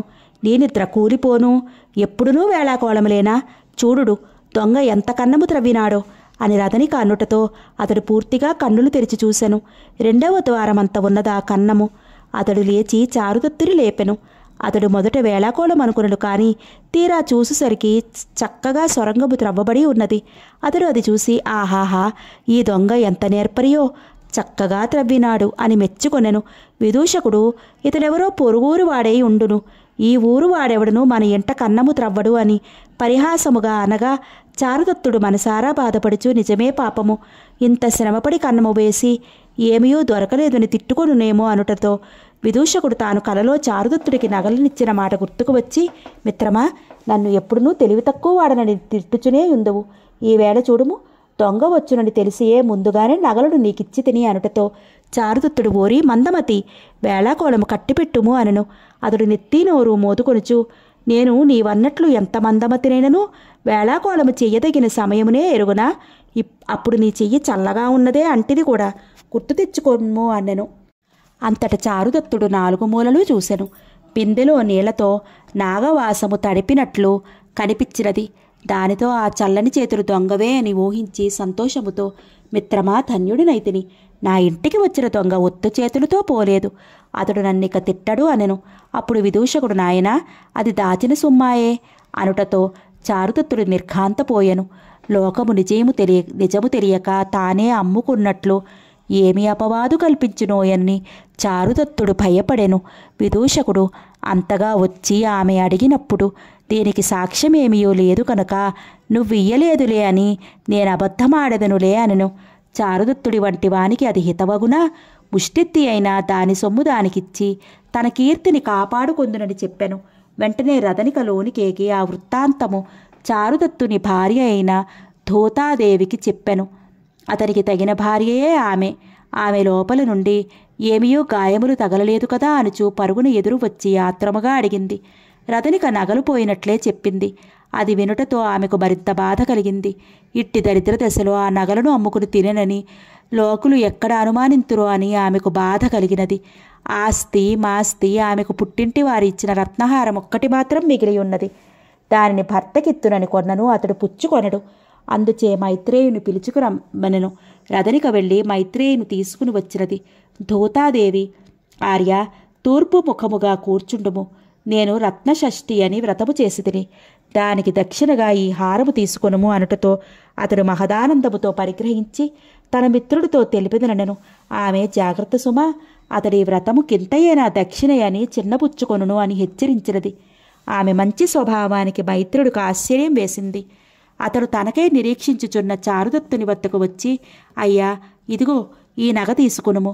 అయినింటి బిడ్డను పెళ్లాడినందుకు ఫలితమిది అనుటతో చారుదత్తుడు, ఎంత కష్టమొచ్చినది, నేటికి స్త్రీధనము వాడుకొన దుర్దశ పట్టినది నాకు అని. కాదు కాదు, నేనే చాలా అదృష్టవంతుడను. కలిమిలేములలో సరిగా గౌరవించు భార్య, కష్టసుఖములు సరిగా పంచుకొని స్నేహితుడు దొరికినందున నేను సత్యమును కాపాడుకొనగలిగితిని అని సంతోషించి మైత్రేయుడితో ఈ రత్నావళిని తీసుకువెళ్ళి వసంతసేనతో, నేను ఆమె నగలను నావే అనుకుని జూదమును ఓడిపోయినందున వాటికి బదులు దీనిని నంపితినని నా మాటగా చెప్పి ఇచ్చిరమ్ము అనెను. అతడు, నీకు మతిపోయినట్లున్నదే, ఆ చిన్న నగ కోసమై ఇంత విలువైన రత్నాల హారమునిత్తువా అని మందలించపోగా, నువ్వు దీనిని ఆమెకిచ్చి ఉదారముగా మాట్లాడి రానిచో నన్ను చంపుకొని తిన్నట్లే అనెను. అప్పుడు విదూషకుడు, దరిద్రునకు ఉదారభావములు ఎక్కువగా ఉండునులే అనుచు వసంతసేన ఇంటికి వెళ్ళెను. చారుదత్తుడు ఆ రీతిగా తాను రుణవిముక్తుడగుచున్నందున చాలా సంతోషించెను. వసంతసేనకు చారుదత్తుని విడిచి కాలక్షేపమే అగుటలేదు. అతని మీదనే దృష్టి పెట్టుకుని ఉన్నది. అతని చిత్రపటమును గీసి దానిని చూస్తూ వినోదిస్తోంది. ఇంతలో ఒక దాసి వచ్చి బండి వచ్చినదని చెప్పినది. ఎవరు అంపినదే అని అడుగగా, రాజుగారి బావమరిది సంస్థానకుడైన శకారుడని చెప్పి అతడు 10,000 సువర్ణముల నగలను కూడా పంపినాడమ్మా అన్నది. చిచి, పోపో, నాకిట్టి పాటలు చెప్పవద్దని చేదరించుకుంది. మీ అమ్మ చెప్పమన్న మూలాన చెప్పి తిని కానీ నాకెందుకీ గొడవ, ఇప్పుడు ఆమెతో ఏమి చెప్పమందువు అనగా, నేను బ్రతకదలిచినచో ఇకనెప్పుడూ ఇట్టి సందేశములు పంపవద్దని చెప్పు అన్నది వసంతసేన. ఆమె వెడలిపోయినది. వసంతసేన మదనికతో చిత్రపటాన్ని పడకటింటిలో పెట్టి విసిరికర్ర తెమ్మని పంపింది. ఇంతలో శర్వీలకుడు అచ్చటికి వచ్చి మదనిక నెట్లు చూచుటయా అని ఆలోచించుచున్నాడు. అతడు అందులకే కదా అంత కృషి చేసి దొంగిలించి తెచ్చినది. అంతలో ఆమె కనపడినది. అతనికి నిధి దొరికినట్లయినది. వారిరువురు ఒకరికేసి ఒకరు ప్రేమ దృష్టులు పరుపుకొన్నారు. ఎంతసేపు చూసినా వారికి తనివి తీరలేదు. మదనిక ఆలస్యము చేయుచున్నదని వసంతసేన లోపలి నుండి కిటికీలో నుంచి చూసింది. వారి ప్రేమ చూపులు చూసి వారికి భంగము కలిగించుట భావ్యము కాదని వారి సంభాషణ ఏమో వినువేడుకతో నిలుచుంది. మదనిక, ఇప్పుడు ఇచ్చటికి వచ్చితవేమి? నిన్ను విడిపించుటకే ధనము తీసుకుని వచ్చితిని. ఎక్కడ నుండి? చారుదత్తుని ఇల్లటది. తర్వాత తెలిసినది. అయ్యో, ఎంత పని చేసితివి! ఏమీ అట్లని చుట్టివి? ఇది మా దొరసానిదే, అక్కడ దాచిపెట్టినది. ఎవరినీ చంపలేదు కదా? లేదు అని వినుటతో వసంతసేనకు కొంత ధైర్యము కలిగింది. మదనిక, ఇప్పుడు ఏమి చేయుదును? నువ్వేదో ఉపాయము చెప్పుము అన్నాడు విచారపడుచు. వెళ్ళి అతని సొమ్ము అతనికే ఇచ్చివేయుమన్నది. కాదు, అట్లు చేయటం మా సంప్రదాయ విరుద్ధమే కాక అతడు నే దొరకగానే రాజభటులకు ఒప్పచెప్పునేమో అనెను. అట్లయినా ఒక పని చేయుడు. అతని మిత్రుడనని నీవే వచ్చి ఈ నగను వసంతసేనకిమ్ము. దానితో నీకే బాధయూ నుండదు. అతనికి ఆ లోపము కలగదు. ఎవరి సొమ్ము వారికి చేరును అన్నది. అతడు అట్లే అనను. వసంతసేన మంచి ఉపాయమే అని తలెత్తినది. మదనిక వసంతసేన వద్దకు వచ్చి, అమ్మా, చారుదత్తుని వద్ద నుండి ఎవరో బ్రాహ్మణుడు వచ్చినాడు అనుటతో అతడిని లోపలికి రప్పించమన్నది. ఆమె వెళ్ళి శర్విలకుని లోనికి తీసుకువచ్చినది. వసంతసేన అతడికి నమస్కరించి పీట వేసి కూర్చుండమని వచ్చిన పని అడిగినది. అతడు ఆమెను దీవించి లేని ధైర్యం తెచ్చుకొని, నా ఇల్లు ప్రాతదగుటచే దీనిని రక్షించుట కష్టము కనుక నీది నీవు పుచ్చుకొమ్మని చారుదత్తుడు పంపినాడు అని చెప్పి మదనిక చేతికి ఆ నగ ఇచ్చి వెళ్ళిపోబోయెను. వసంతసేన అతడిని ఆపి, అయ్యా, నే చెప్పిడి మాట కూడా అతడితో చెప్పుడు అనుటతో అతడికి ఉక్కిరిబిక్కిరి అయినది. తాను మరల అచ్చటికి ఏ ముఖం పెట్టుకుని వెళ్ళును? ఆయనను మాటలో తేలిపోవుట ఎందుకని ఆ సందేశమేమో చెప్పమనను. వసంతసేన, ఈ నగనిచ్చిన వానికి మదనికనిచ్చి పెళ్లి చేయమని చారుదత్తుని ఆజ్ఞ. నేనా ప్రకారము ఈమెను నీకిచ్చి చుంటిని, తీసుకొమ్మన్నది. అతడికి తమ మాటలు ఈమె విననేమోయని అనుమానము తోచినది. ఆయనను మాట మార్చి, గుణవంతుడు కాని రాజైనను గుణవంతుడైన దరిద్రుడితో సరికాలేడు. అందుచేత కావలసినది గుణము కాని రాజ్యము కాదు అనెను. వసంతసేన బండిని చేయించి వారిద్దరినీ ఆ బండెక్కి వెళ్లమన్నది. మదనిక అట్టి యజమానురాలిని వదిలి వెళ్ళలేక కన్నుల నీరు పెట్టుకుని ఆమె పాదాలకు నమస్కరించింది. వసంతసేన ఆమెను లేవనెత్తి దీవించి బండెక్కించింది. శర్విలకుడు వసంతసేనను దీవించి బండెక్కెను. ఇంతలో చాటింపు వినిపించింది. పాలకుడు ఉజ్జయిని నేలడి రాజు ఉదయనునికి బావమరిది. అతనికి ఒకనాడు సిద్ధులు భవిష్యత్తు చెప్తూ, నీ తర్వాత నీ రాజ్యాన్ని వ్రేపల్లెలోని ఆర్యకుడు అను గోపాలపాలకుడు పరిపాలించును అని చెప్పిరి. అది వినుసరికి రాజునకు తన రాజ్యము పోవునని భయము వేసినది. వెంటనే ఆ బాలకుడిని పట్టి తెప్పించి ఖైదులో వేయించాడు. అతడినెవరునూ కాపాడరాదు అని చాటింపు వేశాడు.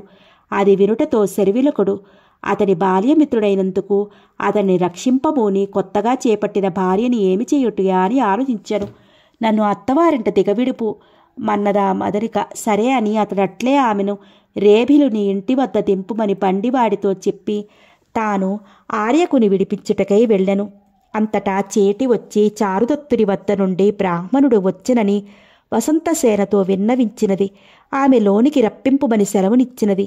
వచ్చినవాడు మైత్రేయుడు. అతడు ఇదివరకెన్నడూ ఆమె ఇల్లు చూడలేదు. అతడికి అది చూసుటతో ఆశ్చర్యం వేసింది. ఇంద్రభవనమా అనిపించింది. తాను నైష్టిక బ్రహ్మచారి ఎగుటచే రాలేదు కాని జన్మానికొక్కసారి అయినను చూడదగినదనిపించింది. ఆ సింహద్వారము ఏనుగు దంతము చెక్కి చేయించినదే. దానికి నవరత్నాలు పొదిగినారు. ఆ పైన జెండా ఎగురుతోంది. ద్వారానికి పైన పచ్చడి మామిడి చిగుళ్ళు తోరణాలు కట్టారు.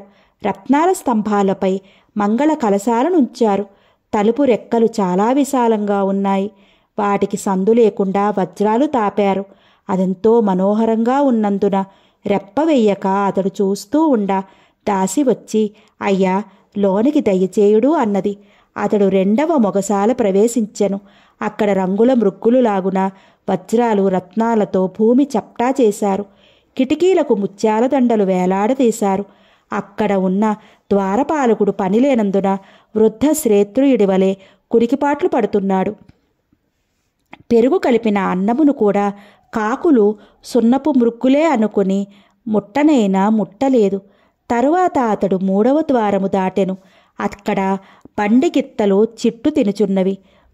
కొందరు ఆ గిత్తల కొమ్ములకు నూనె రాస్తున్నారు. కొందరు పొట్టేలు మెడను తోముతున్నారు. గుర్రాలకు ఒంటి మీద జుట్టును కత్తిరించి బాగు చేస్తున్నారు. ఒక వంక మావటి వాండ్రు నూనె నేయి కలిపిన అన్నమును ఏనుగులకు ముద్దలు చుట్టి పెడుతున్నారు. అతడి ఇంకొక గుమ్మాన్ని దాటెను. అక్కడ చిలుకలు గోరువంకలు ఉన్నాయి. రకరకాలైన చిత్రపటాలను చేతపట్టి వృద్ధ విటులు సానులు ఇటూ అటూ తిరుగుతున్నారు. మరొక గుమ్మము దాటగా అక్కడ స్త్రీలు మద్దెలలో వీణ మున్నకు వాద్యాలు మ్రోగించుచున్నారు. కొందరు నాట్యాన్ని నేర్చుకుంటున్నారు. వారిప్పుడు 5వ మోగసాల ప్రవేశించిరి. అది వంట ఇంటి దాదాపున ఉన్నది. లోపల చేయు భక్ష్య భోజ్యముల సువాసన గుబాళిస్తోంది. ఇంగువ నూనె వేసిన తాలింపు గుమగుమలాడుచు దరిద్రులకు నోరు ఊరిస్తోంది. అక్కడి లడ్డూలు చూసుటతో అతడికి ఎవరైనా మడికట్టుకొను మందురేమో అనిపించింది. అంత పుణ్యము కట్టుకున్న వారెవరూ లేరు. అచ్చట తండ్రులు ఎరుగునివారు బంధువుల అన్ని పేర్లతో ఉండిరి. మైత్రేయుడు లోనికేగెను. అక్కడ రత్న పరీక్షకులు నవరత్న పరీక్ష చేస్తున్నారు.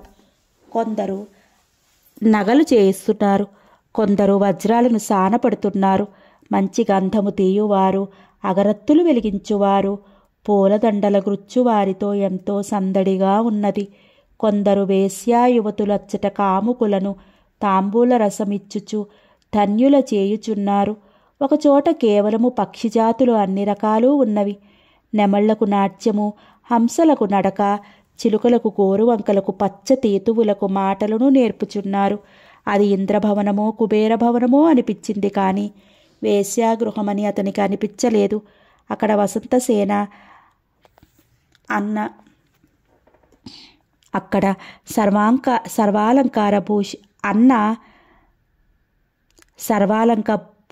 సర్వాలంకార భూషితుడే ఉన్నాడు. వాడిని చూసి ధన్యుడు అనుకున్నాను. తర్వాత ఇతడేమిటి, ఎన్ని అలంకారములున్ననేమి, శ్మశానంలోని సంపెంగ చెట్టువలే శోభించడు కదా అనుకుని ముందుకేగాడు. అచ్చట వసంతసేన తల్లి చాతుర్థిక జ్వరముచే కాళ్ళు వాచి లేవలేక అట్టచెప్పులు తొడుగుకొని ఈగలు ముసరకుండా కాళ్లపై పల్చని పువ్వుల చీర కప్పుకుని కూర్చుంది. మైత్రేయుడు నవ్వు ఆపుకోలేక పెద్దగా నవ్వాడు. ఈమె ఎవరు అని అడిగాడు. ఈమె వసంతసేన తల్లి అని చేటి చెప్పగానే అతడు, ఈమెను ముందుగా లోపల పెట్టి తర్వాత ఇల్లు కట్టిరా, లేకున్నా ఈమె ఈ ద్వారము పట్టదు కదా, ఎలా లోనికి తేవేలగును? ఈమె చచ్చినచో నక్కలు 6 మాసములు విందు జరుగు నక్కలకు 6 మాసములు విందు జరుగునని పెద్దగా నవ్వుచుండెను. చేటి ఈమెను చూసి నవ్వరాదు అని నవ్వు తగ్గించింది. అతడు, ఈ భవనం ఎంతయున్నది, నడవలేక నా కాళ్ళు లాగుతున్నాయి, కానీ భవనము తరగటం లేదు. వసంతసేన ఎక్కడుంది అని అడగగా ఆమె, నీకీ లోపల ఉన్నంతసేపు అట్లుండును, కానీ ఆ గదే ఆఖరిది. మా యజమానురాలు ఉద్యానవనంలో ఉన్నది అని అక్కడికి తీసుకువెళ్ళింది. ఆ ఉద్యానవనంలో లేని పూల మొక్కలు లేవు. మధ్యలో ఒక దిగుడు బావి ఉంది.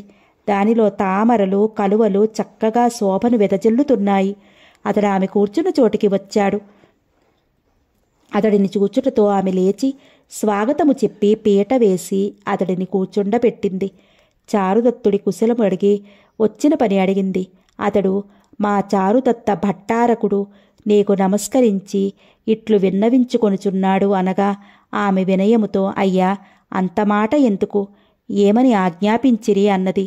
అతడు, నీ నగను నాదే అనుకుని జూదములో ఓడితిని కానా, దానికి బదులుగా ఈ రత్నాల హారమును పుచ్చుకొనమన్నారు.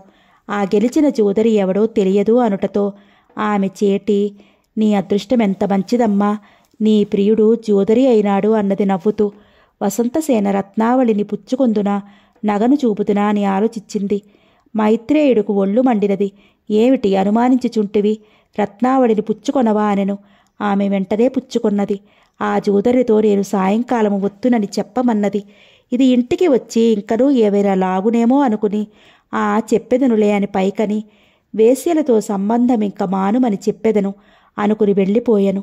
ఆ రత్నావళిని అలంకరించుకొనియే ఆమె చారుదత్తుడి ఇంటికి వెళ్ళుటకై సన్నాహపడినది. అంతలో మబ్బు క్రమ్మి చీకటి పడినది. ఏది ఏమైనను తప్పక వెళ్ళదలిచి సిద్ధమైనది. చారుదత్తుడు సాయంకాలము ఉద్యానవనములోనికేగెను. అంతలో అకాల మేఘములు క్రమ్మినందున ఇదేమా అని చూచుచూ వసంతసేన ఇంటికేగిన మైత్రేయుడునికై వేచి ఉండెను. మైత్రేయుడు వచ్చి చారుదత్తునికి వెతికి కొనుచు ఉద్యానవనమునకు వచ్చెను. అతడికి మర్యాద సరిగా చెయ్యలేదని అతనికి ఎంతయో కోపముగా ఉన్నది.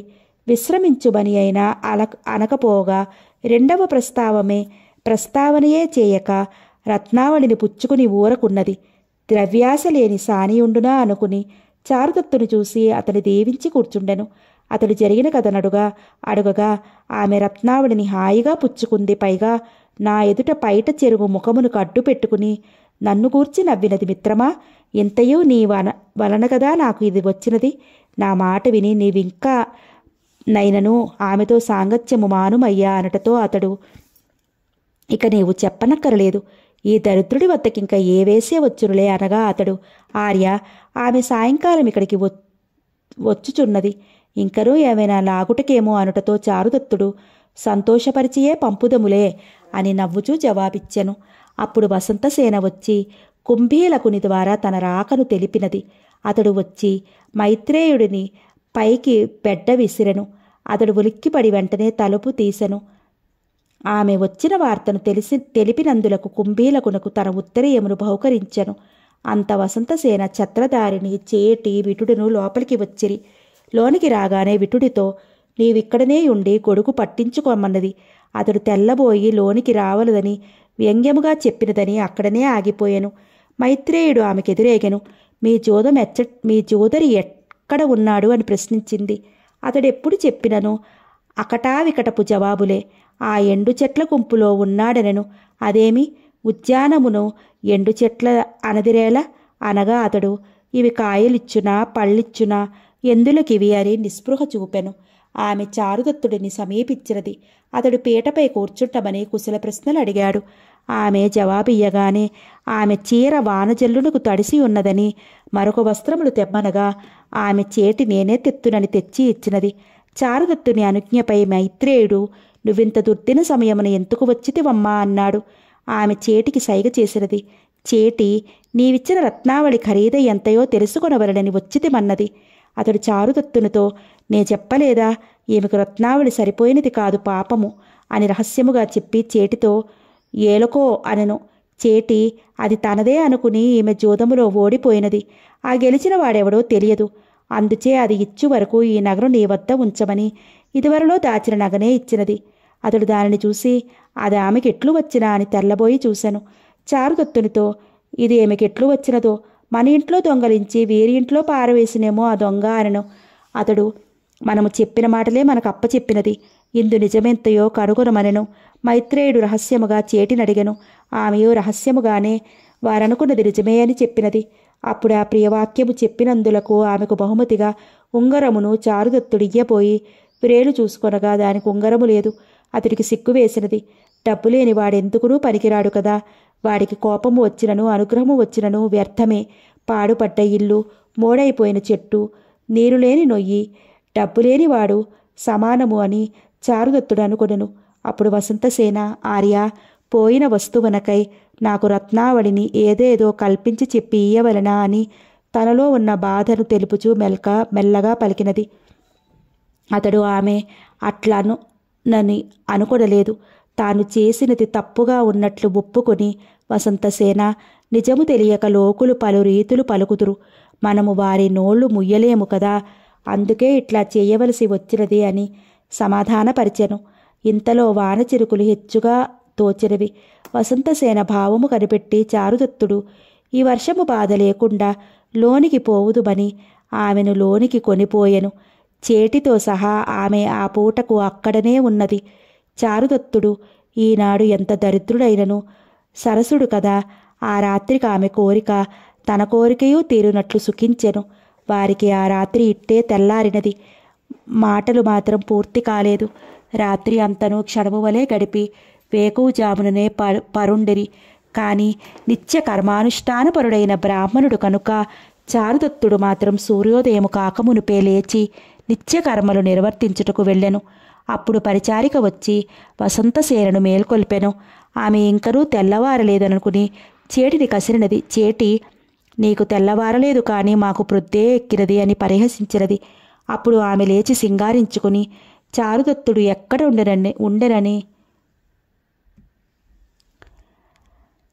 ఉండనని ప్రశ్నించెను. అతడు పుష్పకరండకమను జీర్ణోద్యానములోనికి ఆమెను తీసుకుని రమ్మని వర్ధమానునితో చెప్పి వెళ్ళెను. ఆ మాటను అతడు బండి తీసుకుని వచ్చి చెప్పగా ఆమె ఇప్పుడే అలంకరించుకుని వత్తునని లోనికి వెళ్ళినది.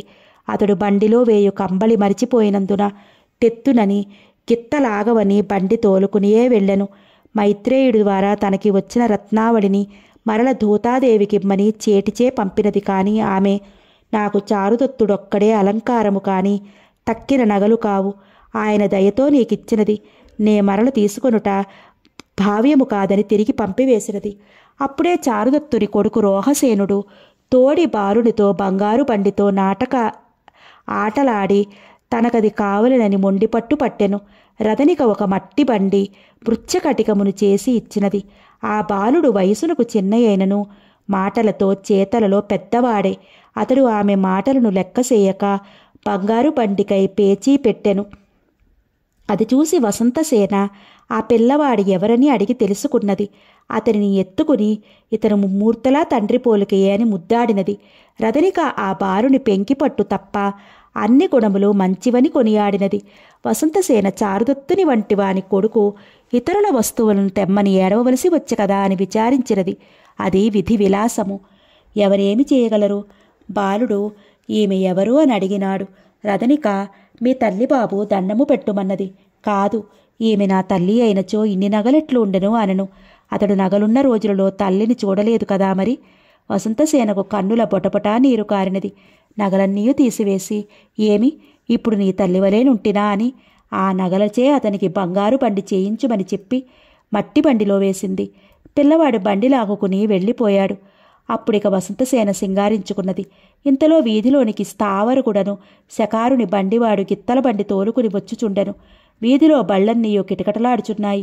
వెళ్ళుటకు సందులేదు. అప్పుడే ఎవరో బండివాడు తన బండి చక్రము బురదలో దించుకొని పోయినందున కొంచెము చేయూతినిమ్మని కోరుచున్నాడు. ఎటైననూ వెళ్ళుటకు వీలులేదు కదా అని స్థావరకుడు చారుదత్తుని ఇంటి గుమ్మము ముందు ఆ బండి నాపి వాడికి సాయం చేయుటకే వెళ్ళాడు. ఆ బండి వంక సరిగా చూడక అదే తమదను అపోహతో వసంతసేన ఆ బండినే ఎక్కింది. అంతలో స్థావరకుడు పని పూర్తి అగుటుచే వచ్చి బండిని చురుకుగా తోలెను. బండి క్రొత్త గిత్తలైనందున ఉరుకున్న పురుగులతో వెళ్ళిపోయినది.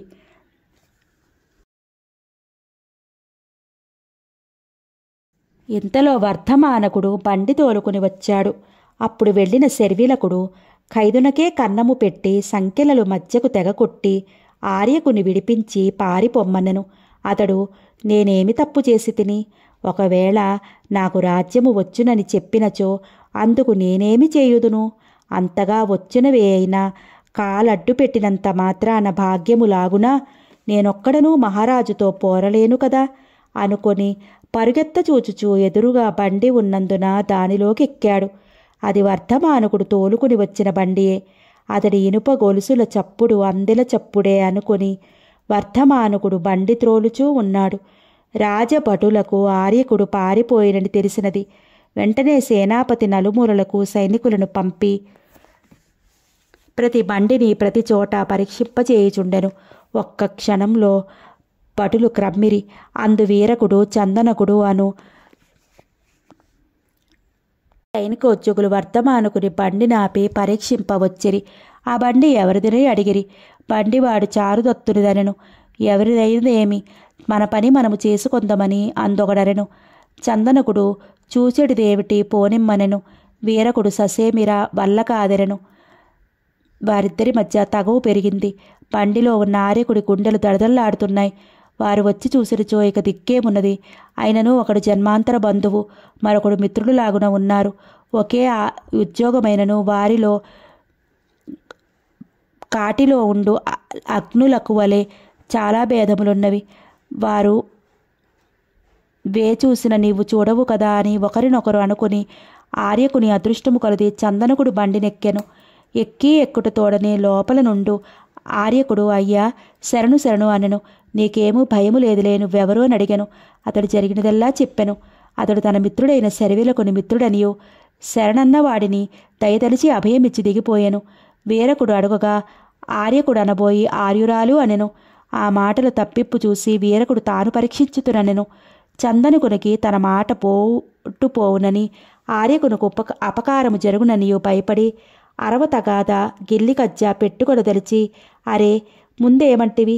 నేను చూసిన తర్వాత మరల నీవు కూడా చూడవలనా? అంత నమ్మకము లేనివాడవు, నువ్వే ముందు చూడలేకపోతివా అనుటతో వీరకుడు నీ జాతి ఏమిటి, నీ జాతి ఏమిటి, నీతి ఏమిటి? మంగళవాడికి నీకధికారం ఇచ్చిన వానిది తప్పు, నిన్ను నమ్మువాడెవడు రా అనుటతో ఆహాహా కురువిందగింజవలే క్రింద నలుపెరగక వదరదువేమి? చర్మకారుడవు మాదిగవాడివి నీవు కూడా నన్ను అనవలెనా? తగ్గు తగ్గుము అనను. నోరు మూయమని చందనకుడు గద్దించెను. అతడు బండెక్కబోయెను. చందనకుడు అమాంతముగా వారిని చుట్టు పట్టుకుని కిందకి లాగి 4 తాపులు తన్నెను. సరే కొట్టుదువుగా, ఏమి చెప్పుదువో అధికరణమున చూసుతురులే అని కోర్టులో అని ఒళ్ళు దులుపుకుని కోరచూపులు చూస్తూ వీరకుడు వెడిలిపోయెను. చందనకుడు ఓరి బండివాడా, ఇక ఎవరైనా చూడబోయినచో వీరక చందనకులు చూసినని చెప్పరా అనుచు ఆర్యకుడితో, అమ్మా నన్ను మరువకు, ఎవరైనా అడిగినప్పుడు ఈ ఆనవాలు చూపుమని అతనికి తన కత్తి ఇచ్చెను. అతని చేతిలో కత్తి లేదను విచారము దీనితో తీరినది. ఇతడు చేసినది అందుకే బండి ఉద్యానమును చేరినది. చారుదత్తుడు మైత్రేయుడు ఉదయముననే ఉద్యానమునకేగిరి అప్పుడప్పుడే వికసించుచున్న పూలవాసనలను ఆఘ్రాణించుచు పూలు కోయకయే లతల అందము చూస్తూ ఆ మిత్రులు పచారులు చేయుచుంటరి. కొంచెము పొద్దెక్కినది. వర్తమానుడింకనూ బండి తోలుకుని రాలేదు. ఎలా ఆలసించినోయని చారుదత్తుడు అనుమానించెను. ఇంతలో బండి వచ్చి ఆగినది. లోపల ఉన్న ఆర్యకుడు ఊరు వదిలి చాలా దూరము బండి వచ్చినది. ఇక రాజసేవకులు రాకపోవచ్చును. దిగిపోవుదునా లేక చెట్ల చాటును దాగుదునా, చారుదత్తుని చూతునా అని ఆలోచించి, చారుదత్తుడు చాలా దయగలవాడని వింటిని, అతనిని చూసిన నాకు మరికొంత బాధ తప్పగలదు అనుకుని అతని కలియుటకే నిశ్చయించుకునెను. మైత్రేయుడు బండివారిని కోపించి వసంతసేనను చప్పున దింపమనెను. ఆమె త్వరగా దిగనందున మైత్రేయుడు వెళ్ళి బండిలోకి చూసి, వసంతసేన కాదయ్యే, వసంతసేనుడు అని అరిచెను. చారుదత్తుడు వేళాకోళము చేయకుమని తానే బండెక్కి చూసి, ఇతడెవరో గొప్పవాడి వలె కనిపించుచున్నాడు, మరి కాలికి సంఖ్యలు లేలవేయిచురు అని అతడు అడిగెను. అతడు వణుకుచూ, అయ్యా నేను ఆర్యకుడను, శరణు బొందితిని, రక్షింపుము అనను. చారుదత్తుడు, ఓహో నువ్వా, రాజు రేపల్లె నుండి రప్పించి ఖైదులో పెట్టించిన వాడవా అని, అవుగాక, ఏది ఏమైనను శరణన్న నిన్ను రక్షించి తీరుదను అనుటతో ఆర్యకుడికి అపరిమిత ఆనందము కలిగినది. వర్ధమానకునిచే కాలి సంఖ్యలు ఊడదీయించెను. మైత్రేయుడు, ఇక వెళ్ళిపోవుదుమనను. ఆర్యకుడు చారుదత్తుడికి కృతజ్ఞత తెలిపి నమస్కరించి సెలవు తీసుకుని వెళ్ళుదును అనను. కానీ చారుదత్తుడు, ఇప్పుడే కాలి సంఖ్యలు తీసినందున నీ కాళ్ళు బరువులుగా ఉండి త్వరగా నడవనియ్యవు, అందుచేత ఈ బండి మీదనే వెళ్ళువనను. అతడు సంతోషంతో బండెక్కి వెళ్ళిపోయెను. చారుదత్తుడు ఆ సంఖ్యలను నూతిలో పారవేయించి మైత్రేయుడితో కలిసి వెంటనే ఇంటికి వెళ్ళిపోయెను. సంవాహకుడు క్రొత్తగా బౌద్ధ భిక్షువయ్యను కదా. అతడు ధర్మోపదేశము చేస్తూ వీధుల వెంట తిరిగి జేగురుగుడ్డను జాడించుకొనుటకై పుష్పకరండకోద్యానవనమునకు వచ్చెను. అప్పటికే శకారుడు విటుడును వచ్చిరి. ఒకప్పుడెప్పుడో శకారుడిని ఒక బౌద్ధ సన్యాసి తిట్టి కొట్టెనట. అందుచేత అతడు కనపడిన బౌద్ధ భిక్షువునెల్లా ఆబోతులకు వలె ముక్కులు కుట్టించి పరిగెత్తిస్తున్నాడట. అందుచే అతడిని చూచుటతో ఈ క్రొత్త భిక్షువునకు పై ప్రాణములు పైనే పోయాయి. ఇతడు అనుకున్నట్లే శకారుడు కూడా నీ తల చితుక కొట్టెదననుచు కేకలు వేశను. అతడు రక్షింపుమని ప్రతిమాలగా ఇతడు తిట్టుచున్నాడనుకొనెను. విటుడు, అతడు నిన్ను పొగుడుచున్నాడు గాని తిట్టుటలేదని సర్దెను. అప్పుడు శకారుడు అతడు వచ్చిన పని ఏమని అడిగి, చెరువులో గుడ్డలు జాడించుకొనుటకని అడగగా, ఓరి దుర్మార్గుడా, మా బావగారు నాకు బహుమతిగా ఇచ్చిన ఈ ఉద్యానవనములోని ఈ చెరువులో కుక్కలు నక్కలు మంచినీళ్లు త్రాగవలను, కాని నేనే ఎప్పుడునూ స్నానం చేయనే, ఇక నువ్వు గ్రొడ్డలు ఉతికిదవా, బుద్ధి లేదా అని తన్నబోయాను. విటుడు, ఇతడెవరో క్రొత్త భిక్షువు, వదులమనగా, ఓరి నువ్వు పుట్టగానే ఎందుకు సన్యాసించలేదు అని తన్నెను. తన్నవలదు, వదులుమని విటుడు చెప్పగా శకారుడు తనలో తానేదో వెర్రి ఆలోచన చేసి, బావా, నా అంతరాత్మ వీడిని వెళ్ళనీయక ఉండనీయక తెగ ఊపిరి ఎగ ఊపిరి రాకుండా ఇక్కడే పడి చచ్చునట్లు చెయ్యమని చెప్పుచున్నది. అయినను ఇతడు నీరు కలగకుండా బురదను కలిపిన గాని లేదా నీళ్లు మూటకట్టి బురదలో వేసిన గాని వదిలెదను అనెను. వాని మూర్ఖత్వమునకు వారిద్దరును లోలోన సణిగికొనిరి. భిక్షువు శకారుడు తిట్టుచూ వెళ్ళిపోయెను. విటుడు మెల్లగా వైద్యానవన శోభను చూపుచూ కొంతసేపు కాలక్షేపము చేశాను. శకారుని కదంతయూ చూడగానే వసంతసేన గుర్తుకు వచ్చినది. బావా, స్థావరకుడింకనూ బండి తోలుకుని రాలేదే, పైన ఎండ చిర్రుమనుచున్నది, నడిచిపోలేము అని గొంతెత్తి గార్ధప స్వరమున ఒక్క పాట పాడి ఎట్లున్నదనెను. విటుడు, ఆహాహా, ఏమి పాట, ఒక్క మాటు విన్నన వాడు మరలా పాటయన్న అరోచకము కలిగిపోడా, నువ్వు సాక్షాత్తు గంధర్వాంశను పుట్టినవాడవు అనుటతో అతడు ఉప్పిపోయి, కాకేమి మిరియము ఇంగువ కలిపి నూరి నేతితో వేయించి ముద్ద చేసుకుని కోకిలలతో పాటు నేనునూ తింటిని, స్వరమాధుర్యము నాకు రాక మరెవ్వరికి వచ్చును అనెను. ఇంతలో స్థావరకుడు బండి తోలుకుని వచ్చెను. శకారుడు ఆ బండిని గోడమీద నుండి తోలుకుని రమ్మనెను. బండివాడు, గిత్తలు నేను చచ్చిపోవుదుము, బండి విరిగిపోవును అనగా శకారుడు, పండి చచ్చినను నీవు ఎత్తులు విరిగినను నాకేమీయూ బాధలేదు, రమ్ము, అటే రమ్ము అనను. స్థావరకుడు మెల్లగా సరియైన దారినే బండి తోలుకుని వచ్చెను. ఏమిరా, బండి చావలేదేమి, గిత్తలు తెగలేదేమి, త్రాడు విరగలేదేమి అని విటుని, అయ్యా నువ్వే ముందు బండు ఎక్కుమనను. అతడెక్కబోవుచుండగా, ఓరి నీ అప్ప సుమ్మ, నువ్వెక్కుదవట్రా ముందు, మా బండి నేనే ముందెక్కుదును అని కిందకి లాగెను. విటుడు తెల్లబోయి, నువ్వే ఎక్కమంటివి కదా ముందు అని సన్నగా అనగా, ఓరి తెలివి తక్కువవాడా, నేను నిన్నెక్కమందును, అప్పుడు నీవు నన్నెక్కమని గౌరవించాలి, ఆ పాటి మర్యాద కూడా తెలియని వాడివి నువ్వు అని తాను బండెక్కెను. లోపల ఉన్న వసంతసేనను చూసి క్రింద కురికి అమాంతముగా విటుని కంఠము పట్టుకుని, బావా ఇంకేమున్నది, నువ్వు చచ్చిపోతివి, దానిమీద రాక్షసియో దొంగయో ఉన్నది అనను. విటుడు స్థావరకుడి నీడ చూసి, నువ్వు కంగారు పడుచుంటివి అనినా, కాదయ్యా బాబు, బండిలో యవతియో ఉన్నది చూడుము అనను. లోపల ఉన్న వసంతసేన వీరి సంభాషణ విన్నది. ఆమెకు కనపడిన అపశకునములు ఫలించరని బాధపడుచు ప్రాణములు అరచేత పట్టుకుని కూర్చుంది. శకారుడు విటుని బండెక్కి చూడమని ఇతనిని ఆ రాక్షసి దంతములతో చూసి, కన్నులతో తినులోపల నేను పారిపోవలను అనుకొనెను. విటుడు వసంతసేనను చూసి ఆశ్చర్యపడి ఏమీ అని సంజ్ఞ చేసినాడు. ఆమె పొరపాటున బండి మారి వచ్చి తిని రక్షింపుమన్నది. అతడు ఆమెకు ధైర్యం చెప్పి బండి దిగి, ఇందులో నిజముగా రాక్షసియే ఉన్నది, మనము నడిచిపోవుదమనెను. అది విని శకారుడు, దారిలో దేవబ్రాహ్మణులుందురు, వారి ముందు నేనెట్లు నడువుతును, నేను బండెక్కగా చూసి అందరును ఇతడే రాజుగారి బావుమరిదని చెప్పుకొనవలను అని బండెక్కుటకే నిశ్చయించెను. అప్పుడిక తప్పదని విటుడు, వసంతసేన నిన్ను కోరి వచ్చినదని చెప్పెను. అతడు తనకంత అదృష్టము పట్టినదని వసంతసేన కాళ్లపై పడెను. తనిప్పటికై వలచి రక్షింపుమని వేడుకొనెను.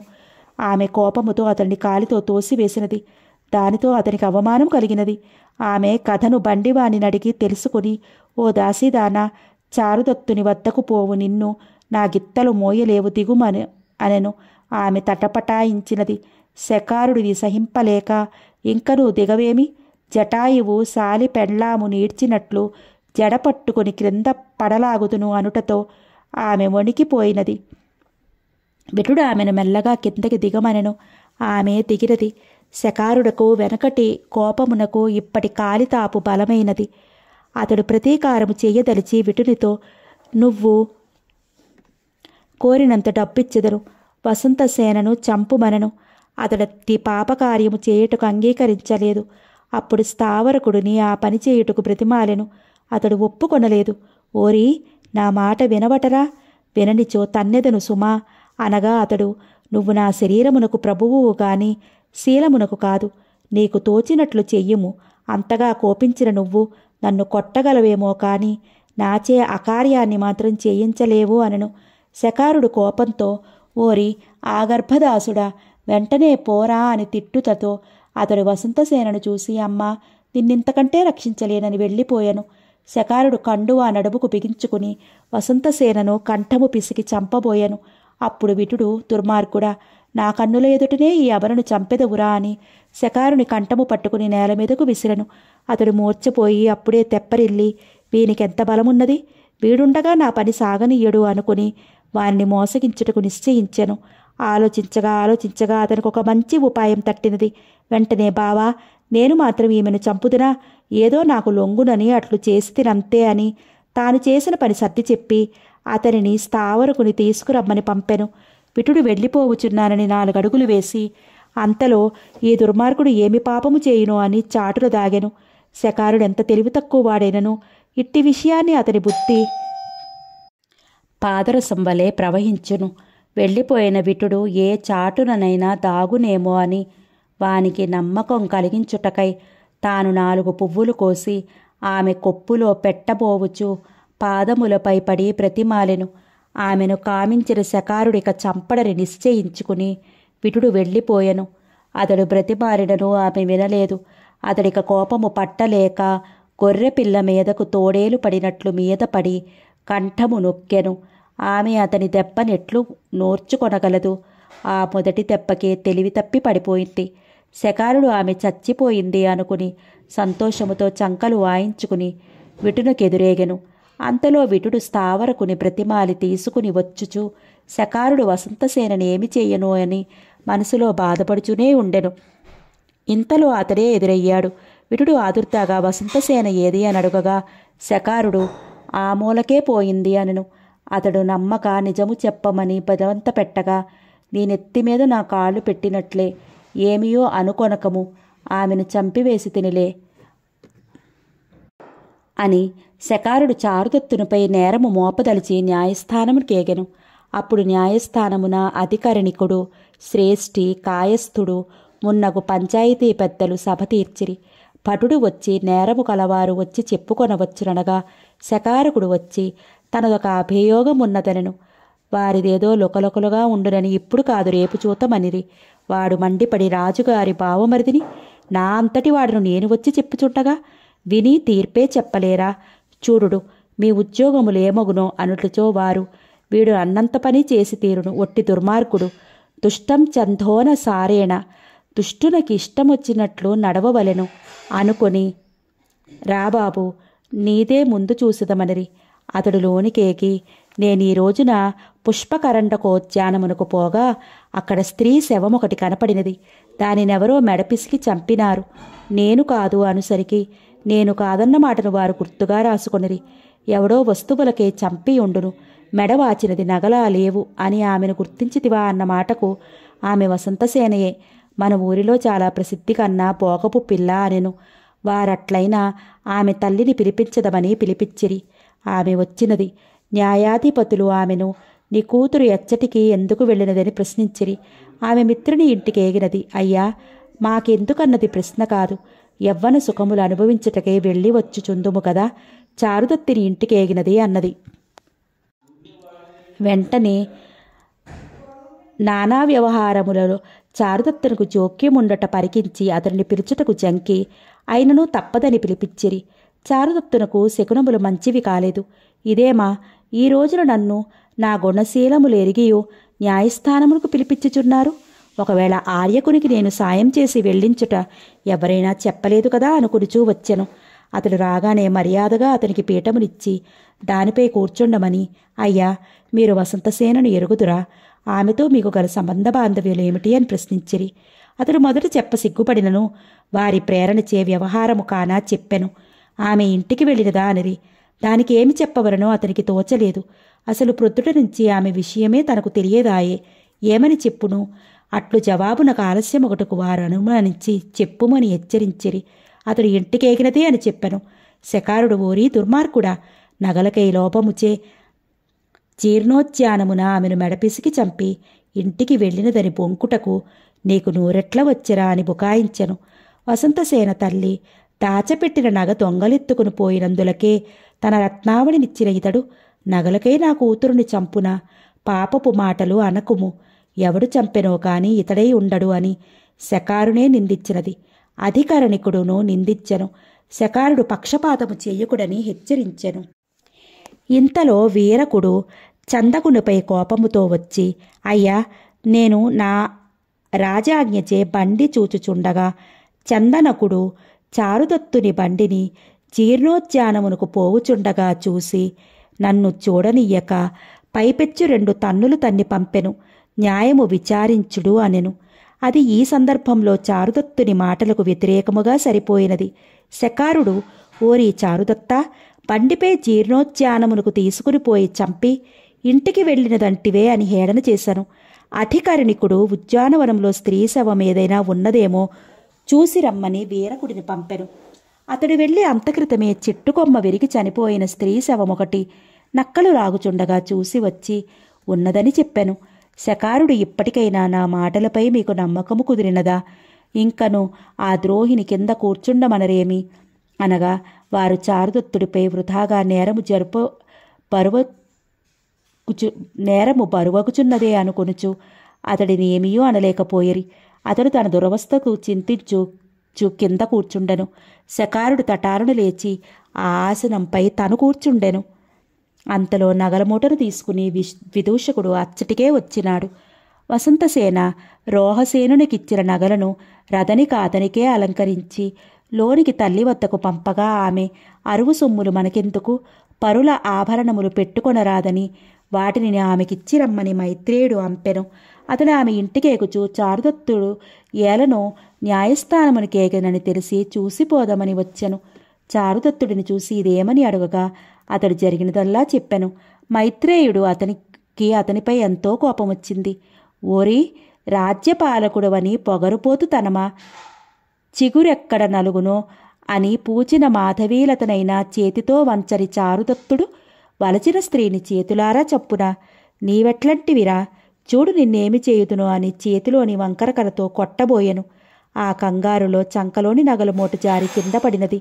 అది చూసి శకారుడు అవిగో నగలు, వీటికోసమే ఇతడు ఆ పాపమును కొడిగట్టినది అని కేకలు వేశను. చారుదత్తుడు ఒకదానిపైన ఒకటి వచ్చి ఇట్లు తనపై దోషము బలమగుచున్నందులకు విచారించగా మైత్రేయుడు నిజమేల చెప్పవయ్యా అనెను. అతడు మిత్రమా, రోజులు మంచివి కానప్పుడు మనమేమి చెప్పినను అధికారులకు వినిపించదు, అది కాలమహిమ అనెను. శ్రేష్ఠి ఆ నగలను వసంతసేని తల్లికి చూపి వీటి ఆనవాలు పట్టగలవా అని అడిగాను. ఆమె, నేను సరిగా ఆనవాలు పట్టలేను, కన్ను చెదురుచున్నది, మా నగలు చేసిన అతడే ఇవియూ చేసియుండును, అందుచే ఒక్కరీతిగా కనపడుచున్నవి అన్నది. ఇవి నీవా అని చారుదత్తుడు అడగగా అతడు, ఇవి నావి కావు, వసంతసేనవే అనెను. అధికరణికుడు నిజము చెప్పుమనగా చారుదత్తుడు, అయ్యా నా మనవి ఒక్కటే, నేనే పాపము ఎరుగని వాడిని, మీకు నేను పాపిలని తోచిన అట్లే కానిండు అని వసంతసేన లేని బ్రతుకు నిరర్థమనుకుని ఇహపరములెరుగక ఒక కామినీమణిని చంపుటకు ఒడిగట్టితినన్న అతడే ఆ మిగతా వృత్తాంతము చెప్పును అనెను. శకారుడు సంతోషముతో, చూసితిరా, ఇతడే మీకు సంశయము తొలగించే కదా, ఈ దరిద్రుని కొరత వేసి చంపుడు అనెను. న్యాయాధిపతులను అట్లే తీర్పు చెప్పిరి. వెంటనే రాజపురుషులు వచ్చి అతడిని పట్టుకొనిరి. అప్పుడు వసంతసేన తల్లి, అయ్యా నా కూతురు పోనే పోయినది, ఇతనినైనా బ్రతక నిండు, మా వివాదమున తీర్పు మా ఇష్టము వచ్చినట్లుండవలను కదా, నేను వదలమన్నప్పుడు మీకేలా అభ్యంతరము అన్నది. శకారుడు, చీ ముసలిదాన, నీకెందుకులే పో అని గద్దించి దానిని వెళ్ళగొట్టెను. న్యాయాధికారి, బ్రాహ్మణుడే హంతకుడైనచో దేశము నుండి వెడలుగొట్టుమని ధర్మశాస్త్రం చెప్తోంది. అయినను రాజుగారేమందురో చెప్పిరమ్మని భటుడిని పంపెను. అతడు వెళ్ళి ఆ విషయమును విన్నవించుటతో పాలక మహారాజు ద్రవ్యాసచే స్త్రీని చంపిన పాపిని ఆ నగల మూటను మెడకు కట్టి చాటించుచు ఊరేగించి దక్షిణ శ్మశానమునకు తీసుకుపోయి కొరత వేసి చంపుడు. మరెవరైనా ఇట్టి అకార్యము చేసినచో ఇదే శిక్ష అని తెలియవలను అని ఆజ్ఞనిచ్చెను. ఆ యాజ్ఞను వచ్చి భటుడు చెప్పగానే చారుదత్తుడు, రాజు ఇంత అనాలోచితముగా చెయ్యుచున్నాడే, ఇంతకును తన కర్మము అట్లు ఉన్నదనుకుని మైత్రేయునితో, మిత్రమా, నా తల్లికి నా ఆఖరి నమస్కారములు తెలుపుము, రోహసేనుని మాత్రం ఒక్కసారి కడసారగా చూపుము అనెను. అతడి కన్నుల నీరు నింపుకుని, మిత్రమా, నీవు చనిపోయిన తర్వాత ఈ నీ మిత్రుడింక ఉండునా అనుచూ వెళ్ళిపోయెను. అధికారుల ఆజ్ఞచే చండాలురు వచ్చి చారుదత్తుడిని పట్టుకొడిరి. అతడు నిర్దోషి అయినా తన్ను పట్టుకుని చంపగడెంగిరే. రాజే న్యాయస్థానమే ఇట్లు గుడ్డిదై చెవిటిదై ఉన్నా ఇక ఎవ్వరి ననవలే, తానెట్టి అగ్ని పరీక్షకైనా ఆగడివాడే కదా, వేషమెత్తైనను దోషమెరుగడే, శత్రువు చెప్పిన మాటలపై ఆధారపడి ఇంత చేయుట న్యాయమా అనుకుని తన పురాకృతమిట్లు ఉన్నదనుకుని తల వంచుకుని ఊరకుండెను. చండాలురు వచ్చి చారుదత్తుడకు ఒంటి నిండా ఎర్రచందనములో ముంచిన చేతులతో ముద్రలు వేసి ఆ పైన పిండి జల్లినారు. మెడలో గన్నేరు పూలదండ వేసినారు. అది వజ్య చిహ్నము. చండాలురు ఇద్దరు చెరియొక వైపున బండి చెరువైపున ఉండి అతనిని తీసుకుని వెళ్ళుచుండిరి. ఇన్నాళ్ల వరకు గొప్ప కీర్తిని పొంది మచ్చునకు ఒక్క మచ్చయైనా లేని చారుదత్తుడికి ఈనాడు ఇలాంటి చెప్పరాని దురవస్థ వచ్చినందుకు చూసే ప్రజలందరూ ఇక మనుజులమై పుట్టకూడదని విచారించుచు కన్నుల నీరు నింపుకొనుచు సుఖముగా స్వర్గమునకేగమని చారుదత్తుడిని దీవించుచుండిరి. చండాలురులు తప్పు వాయించుచు భ్రష్టుడైపోయడి రాజును, జారడి నక్షత్రమును, కొడుకు పుట్టుకను, సజ్జనుల మరణమును చూడరాదందురు. కాన దూరముగా తొలగుడు అనుచు కేకలు వేయుచూ వెళ్ళుచుండిరి. అప్పుడు ఉత్పాత సూచకముగా పిడుగులు పడెను. నక్క కూతలు వినిపించెను. వారు రాజాజ్ఞ ప్రకారము 4 వీధుల మొగలో డప్పు వాయించి సొమ్ములకై స్త్రీని చంపిన వాని గతి ఇంతే అని కేక వేసిరి. చారుదత్తుడు అది వినలేక చెవులు మూసుకొని యజ్ఞములలో వేద ఘోషతో వన్నెకెక్కిన కులమున పుట్టిన నాకు ఈ అంత్యదశలో నా పాప కర్మము కొలది ఇట్టి చాటింపు వినవలసి వచ్చినది అనుకుని, ఓ వసంతసేన, నీ అధరామృత పానము చేసి మత్తెక్కుదును అనుకుంటిని కాని ఇట్టి అపకీర్తి అనడి విషమును త్రాగుదునని కలలోనైనా అనుకోలేదు అని విచారించెను. అప్పుడు అతనిని చూసిన మిత్రులు అతని ముఖముకేసి చూడలేక ముఖము మీద గుడ్డ కప్పుకుని దూరంగా మరలిపోవుచుండిరి. వారిని చూసి అతడు ధనము ఉన్నప్పుడే మిత్రులు కాని ఇట్టి కష్టదశలో ఎవరూ ఎవరికినీ కారు అనుకుని విచారించెను. ఇంతలో మైత్రేయుడు రోహసేనుని తీసుకుని వచ్చెను. అతని మాట విని చారుదత్తుడు కడసారిగా తన కుమారుని ముఖమును చూడనిమ్మని చండాలుని కోరెను. అతడు అంగీకరించెను. మైత్రేయుడు బాలుని అతని దగ్గరగా తీసుకుని వచ్చెను. ఆ బాలుని ముఖము చూచుటతో తనకు పరలోకమున ఆకలి దప్పులు ఉండకుండా నీరు పిండమును ఇయ్యవలసిన వాడి అతడే అని ఎంతో విచారించెను. అతడికి ఇచ్చుటకు తన వద్ద ఏమీనూ లేనందున మెడలోని జందెమును తీసి ఇచ్చెను. అప్పుడు చండాలుడు, ఓరి చారుదత్త, ఇక రారా అని గద్దించెను. అది విని రెండవ వాడు, ఓరి ఆపత్తు వచ్చినంత మాత్రాన ఆర్య చారుదత్తుని ఇట్లు పిలుతువటరా? ఏదో అపవాదు వచ్చినంత మాత్రాన ఇతని గౌరవము పోవునా? గ్రహణ సమయమున రాహువు మృంగినను చంద్రుని జనులు పూజింపరా అని మందలించెను. రోహసేనుడు వచ్చి తండ్రిని చంపుటకు తీసుకుని వెళ్ళుచున్నారని తెలుసుకుని తండ్రికి బదులు తన్ను చంపమని కోరెను. చండాలురు అది రాజాజ్ఞ కాదు అనగా చారుదత్తుడు కొడుకును కౌగిలించుకుని బ్రహ్మానంద పరవశుడయ్యను. మైత్రేయుడు తన్ను చంపి తన మిత్రుని వదులమని చండాలుని బ్రతిమలాడుకొనెను. అంతలో మరొక 4 వీధుల మొగరాగా అచ్చట మరల చండాలురు చాటింపు వేసిరి. అది విన్నాడు మేడ మీద సంకెలలు వేసి ఉన్న స్థావరకుడు. శకారుడు న్యాయస్థానము నుండి రాగానే తాను పన్నిన కుతంత్రము బయటపడునేమో అను భయముతో స్థావరకుని కాలికి సంకెలలు వేసి మేడపై నుంచెను. అతనికి చారుదత్తున కట్టి శిక్షపడుట ఇష్టము లేదు. అందుచే అతడు చారుదత్తుడు దోషికాడని కేకలు వేసెను. అతని కేకలు ఆ డప్పుల మోతలో ఎవరికినీ వినపడలేదు. అందుచే అతడు చచ్చినను సరి అయినని ధైర్యం చేసి అమాంతంగా క్రిందికి దుమికెను. భగవంతుడు అతన్ని కరుణించినాడు. అతనికి దెబ్బ తగులకుండటే కాక కాలి సంకలలు కూడా తెగిపోయినవి. అతడు పరుగు పరుగున వచ్చి చండాలురతో జరిగిన నిజమంతయూ చెప్పెను. అది వినుటకు చాలామంది జనులు గుమిగూడిరి. శకారుడు తన శత్రువైన చారుదత్తుని వజ్రస్థానమునకు తీసుకుని వెళ్ళుచుండగా కన్నులారా చూడదలిచి మేడెక్కెను. తీరా చూడగా అక్కడ స్థావరకుడు కనిపించెను. అతని చూచుటతో శకారునకు గుండెలాగిపోయినవి. మరల ఏ ఎత్తు పన్నవలనని అతను ఆ చరచరా తిగి వచ్చి స్థావరకుని లోపలికి రమ్మని లాగాను. అతడు తిడుతూ, ఓరి దుర్మార్గుడా, ఆమెనే కాక చారుదత్తును కూడా చంపదలిచితివట్రా అనెను. అందుకు శకారుడు, జనులారా వినుడు, వీడు నా ఇంటిలో దాసుడు. బంగారము దొంగిలించలని ఇప్పుడే వీడిని మెత్తగా తన్ని సంకెలలు వేసి వచ్చితిని. ఆ కోపముతో ఇతడిట్లు చెప్పుచున్నాడు అని చాటుగా స్థావరకుడితో, నువ్వు ఈ బంగారం పుచ్చుకుని నా పక్షము నెగ్గించమని చేతిలో పెట్టెను. అతడిది తీసుకుని, ఇదిగో చూసితిరా, ఇతడిది నాకు లంచము ఇచ్చి అబద్ధమాడమడుచున్నాడు అని బంగారాన్ని చొంపగా శకారుడు అదే ఇతడు దొంగిలించిన బంగారముని గద్దించెను. డబ్బు గలవాడు రాజుగారి బావమరిది అని అందరూ శకారుని మాటనే నమ్మిరి. కాని స్థావరకుని మాట ఒక్కరునూ నమ్మలేదు. అప్పుడు అతడి విచారముతో, చారుదత్త, నేనింతకంటేనూ ఏమీ చెయ్యగలను? పాడు ప్రజలు నిజము చెప్పినను నమ్మరు అని వెళ్ళిపోయాను. శకారుడు చారుదత్తుని ద్వారా చంపుడని చండాలులను తొందర చేశాను. చారుదత్తుని త్వరగా చంపుడని వారు చారుదత్తుని నిజము చెప్పమనిరి. అతడు, నన్ను చంపగలరే కాని నాచే అసత్యము మాత్రము చెప్పించలేరు అనెను. చండాలురు అప్పుడు ఆనాడు చంపుట ఎవరి వంతో అని చూసుకొనిరి. చారుదత్తుని వజ్రశిలపై కూర్చుండుమనిరి. చంపబోవు చండాలుడు ఒక్క క్షణం ఆగెను. రెండవ వాడిది ఏమనగా, నా తండ్రి చనిపోవునప్పుడు, ఓరి వీరక, నీ వంతు చంపవలసి వచ్చినప్పుడు ఒక్క క్షణం ఆగుము. ఆ క్షణములో రాజునకు కొడుకు పుట్టి గాని, ఏనుగు త్రెంపుకొని గాని, రాజు మారిపోయి గాని వజ్రుడు వదలపడవచ్చును అని చెప్పెను. అందుచే ఆలస్యము చేసి తిని అనెను. ఇంతలో భిక్షువు వసంతసేనుని ఇంటి వద్ద దిగపెట్టుడికై వచ్చుచుండెను. అతడు తోటలో ఆమెను చూసి వెంట పెట్టుకుని తీసుకువెళ్లాడు. వారు వీధిలో జనులు గుమిగూడట చూశారు. అది ఏమిటని తెలుసుకొనగా చారుదత్తుని వసంతసేనను చంపిన దోషమునికై చంపుచున్నారని తెలిసినది.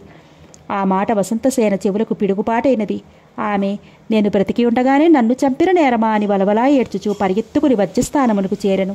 ఇంతలో చండాలుడు చారుదత్తుని నరుకుటకై వరనుండి కత్తెలాగెను. దాని పిడియూడి చేతిలోకి వచ్చినది. రెండవసారి మరల చంపబోగా వలదన్న వసంతసేన కేకలు వినిపించినవి. ఆమె చారుదత్తుడింకనూ నరకపడనందులకు ఎంతో సంతోషముతో ఒక్క పరుగుతో అతని వద్దకు వచ్చినది. ఆమెను చూచుటతో శకారుడకు పై ప్రాణాలు పైనే పోయాయి. ఈ దాసి ఇక్కడనూ బ్రతికే ఉన్నది. ఇంక నా ప్రాణాలకు నీటి చుక్క వదులుకొనవలసినదే అని భయముతో పారిపోయాను. చండాలురు అది చూసి వసంతసేనను చూసుటతో భయపడి పారిపోవచ్చున్నాడు. కావున ఇతనినే పట్టుకొందమని శకారుని వంట పరిగెత్తిరి. చారుదత్తుడు పునర్జన్మ ఎత్తినట్లు సంతోషించెను. తనకు ప్రాణదానము చేసినని వసంతసేనను పొగడెను. ఆమె, ఆర్యపుత్ర, నన్ను పొగడుకుము. నీకు ఇంత దురవస్థ నా మూలన గదా వచ్చినది అని కాళ్లపై పడి ఏడ్చుచుండెను. చారుదత్తుడు తనకు చేసిన వజ్యాలంకరణమే వివాహాలంకారములుగాను, శ్మశానమే కళ్యాణవేదికగాను, డప్పుల మ్రోతలే మంగళవాద్యాలుగాను అనుకొనెను. వసంతసేన ఈ నేరం ఎవరు మోపిరని అడగగా అతడు జరిగినదెల్లా చెప్పి, ఈ భిక్షువు నన్ను బ్రతికించనెను. చారుదత్తుడు అతడికి కృతజ్ఞత చూపపోగా ఆ సన్యాసి, అయ్యా, నన్ను గుర్తించలేదా? నేను మీ పాద సేవకుడును, సంవాహకుడను అని అతనికి నమస్కరించెను. అట్లు పారిపోయిన ఆర్యకుడు శర్వలకుడితో కలిసి పాలక మహారాజును చంపివేశను. వెంటనే ఆర్యకుడే రాజుగా ప్రజలందరూ ఆమోదించిరి. అతడు రాజ్యము వచ్చిన మొదటి నిమిషంలోనే చారుదత్తుని ప్రాణరక్షణ చెయ్యుమనియో అతడికి వేణానదీ తీరములోని కుశానతీ రాజ్యం ఇచ్చి తీరవలేనను చెప్పుమని శర్వీకడలను పంపెను. అతడు వజ్రస్థలమునకు పరుగున వచ్చి చారుదత్తుడికి నమస్కరించెను. చారుదత్తుడు నీవెవరమని అడగగా, మీ ఇంట్లో వసంతసేన దాచిన నగలు దొంగిలించిన దొంగను రక్షింపుమనెను. చారుదత్తుడు అతడిని కౌగిలించుకుని సమ్మానించెను. అప్పుడు శర్విలకుడు, నీ బండినెక్కి ప్రాణములు రక్షించుకొన్నందులకు బదులుగా ఆర్యకుడు రాజై ఈ క్షణములో నీకు కుశావతీ రాజ్యమును అర్పించుకున్నాడు. కాదనక మన్నించి పుచ్చుకొనడు అని ప్రాధేయపడెను. అంతలో చండాలురు శకారుని కట్టి తెచ్చిరి. అతడు ఆ సమయమును తనకు ప్రాణములు నిలుపుకొనుటకు గతి లేదని రక్షింపుమని చారుదత్తుని కాళ్ళపై పడెను. అతను తనకు చేసిన అపకారమునంతను మన్నించి అభయమిచ్చెను. శర్విలకుడు శకారునకు తగిన శిక్ష విధింపుమని చారుదత్తుని కోరెను. శకారుడు కత్తివాటుకు నెత్తురు చుక్కలేని ముఖముతో చారుదత్తుడు ఏమి ఆజ్ఞాపించును అని భయముతో, అయ్యా, శరణంటిని కాపాడము, ఇకనెప్పుడునూ నిన్ను చంపను అని కాళ్ళు పట్టుకొనెను.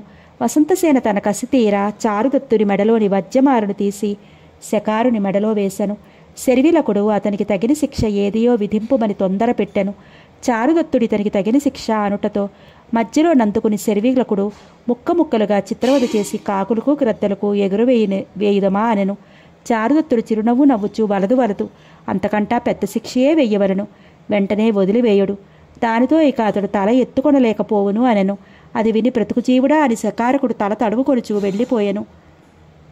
ధోతాదేవి మగని మరణవార్త వినకముందే చచ్చిపోవునని చితిపేర్చుకుని తూకపోవచ్చున్నది. రోహసేనుడు తానే ముందు తూకొదెను అనెను. మైత్రేయుడు ముందు తానెనెను. ఆ కుటుంబమునకు ఉవ్వెత్తుగా వచ్చిన ఈ సంఘమరణమును చూసెడి ప్రజలెల్లరూ ఏడ్చుచుంటిరి. అది చూసి చందనకుడు చారుదత్తుని వద్దకు పరిగెత్తుకుని వచ్చి, ఆర్య, నీ భార్య నిప్పులలో దూకబోవుచున్నది, ఎవరు చెప్పునను వినుటలేదు, వెళ్ళి రక్షింపుమని కేకలు వేశెను. అతడు త్వరగా నడుచు వారగ్ని ప్రదేశము చేయుచోటికి చేరెను. అప్పుడే ధూతాదేవి మైత్రేయునితో, నువ్వుండుము, లేకున్నా నా బారును రక్షించువారెవరు అనుచుండగా చారుదత్తుడు, నేను రక్షింతును అనుచూ చరచరా వచ్చి బాలకుడును ఎత్తుకొనెను. ఆమె మగడిని చూసుచూ సంతోషాతిశయముతో తన కన్నులను తానే నమ్మలేకపోయినది. మైత్రేయుడు మిత్రుడు బ్రతికి వచ్చినని కౌగిలించుకున్నెను. రథనిక వచ్చి అతని కాళ్లపై పడినది. వసంతసేనను చారుదత్తుని భార్యగా పరిగణించమని ఆర్యకుడు ఆజ్ఞాపించి ఆమెకు తగిన అలంకారములు పంపెను. వాటిని ఆమె అలంకరించుకున్నది. అన్నిటికంటే ముందుగా మేలి ముసుగు వైచుకున్నది. రాజు ఆమెను రక్షించిన బౌద్ధ భిక్షువునకు బౌద్ధ విహారములన్నిటి మీద కులపతి పదవినిచ్చెను. చారుదత్తుడు స్థావరకుడకు దాస్య విముక్తి చేసెను. చండాలులను వారి కులపెత్తలు చేసెను. చందనుకునకు సర్వసైన్యాధ్యక్ష పదవినిచ్చెను. శకారునకు మామూలు మర్యాదలు ఉండునట్లు చేశను. ఈ రీతిగా భగవత్కృప వలన అందరును సజీవులై కలుసుకొనిరి. చారుదత్తుడు వసంతసేనను భార్యతో సమముగా స్వీకరించి మన్నించెను. అతని మంచి గుణములే అతనికి సుఖములన్నిటినీ చేకూర్చినవి. విధి విలాసము వలన ఇన్ని తారుమారులయ్యనని చారుదత్తుడొక్క చిరునవ్వు నవ్వెను. ఇది శూద్రక మహాకవి విరచితమైన మృచ్ఛకటికము అనే సంస్కృత ప్రకరణమునకు ఆంధ్రవచన కథారచన సమాప్తం.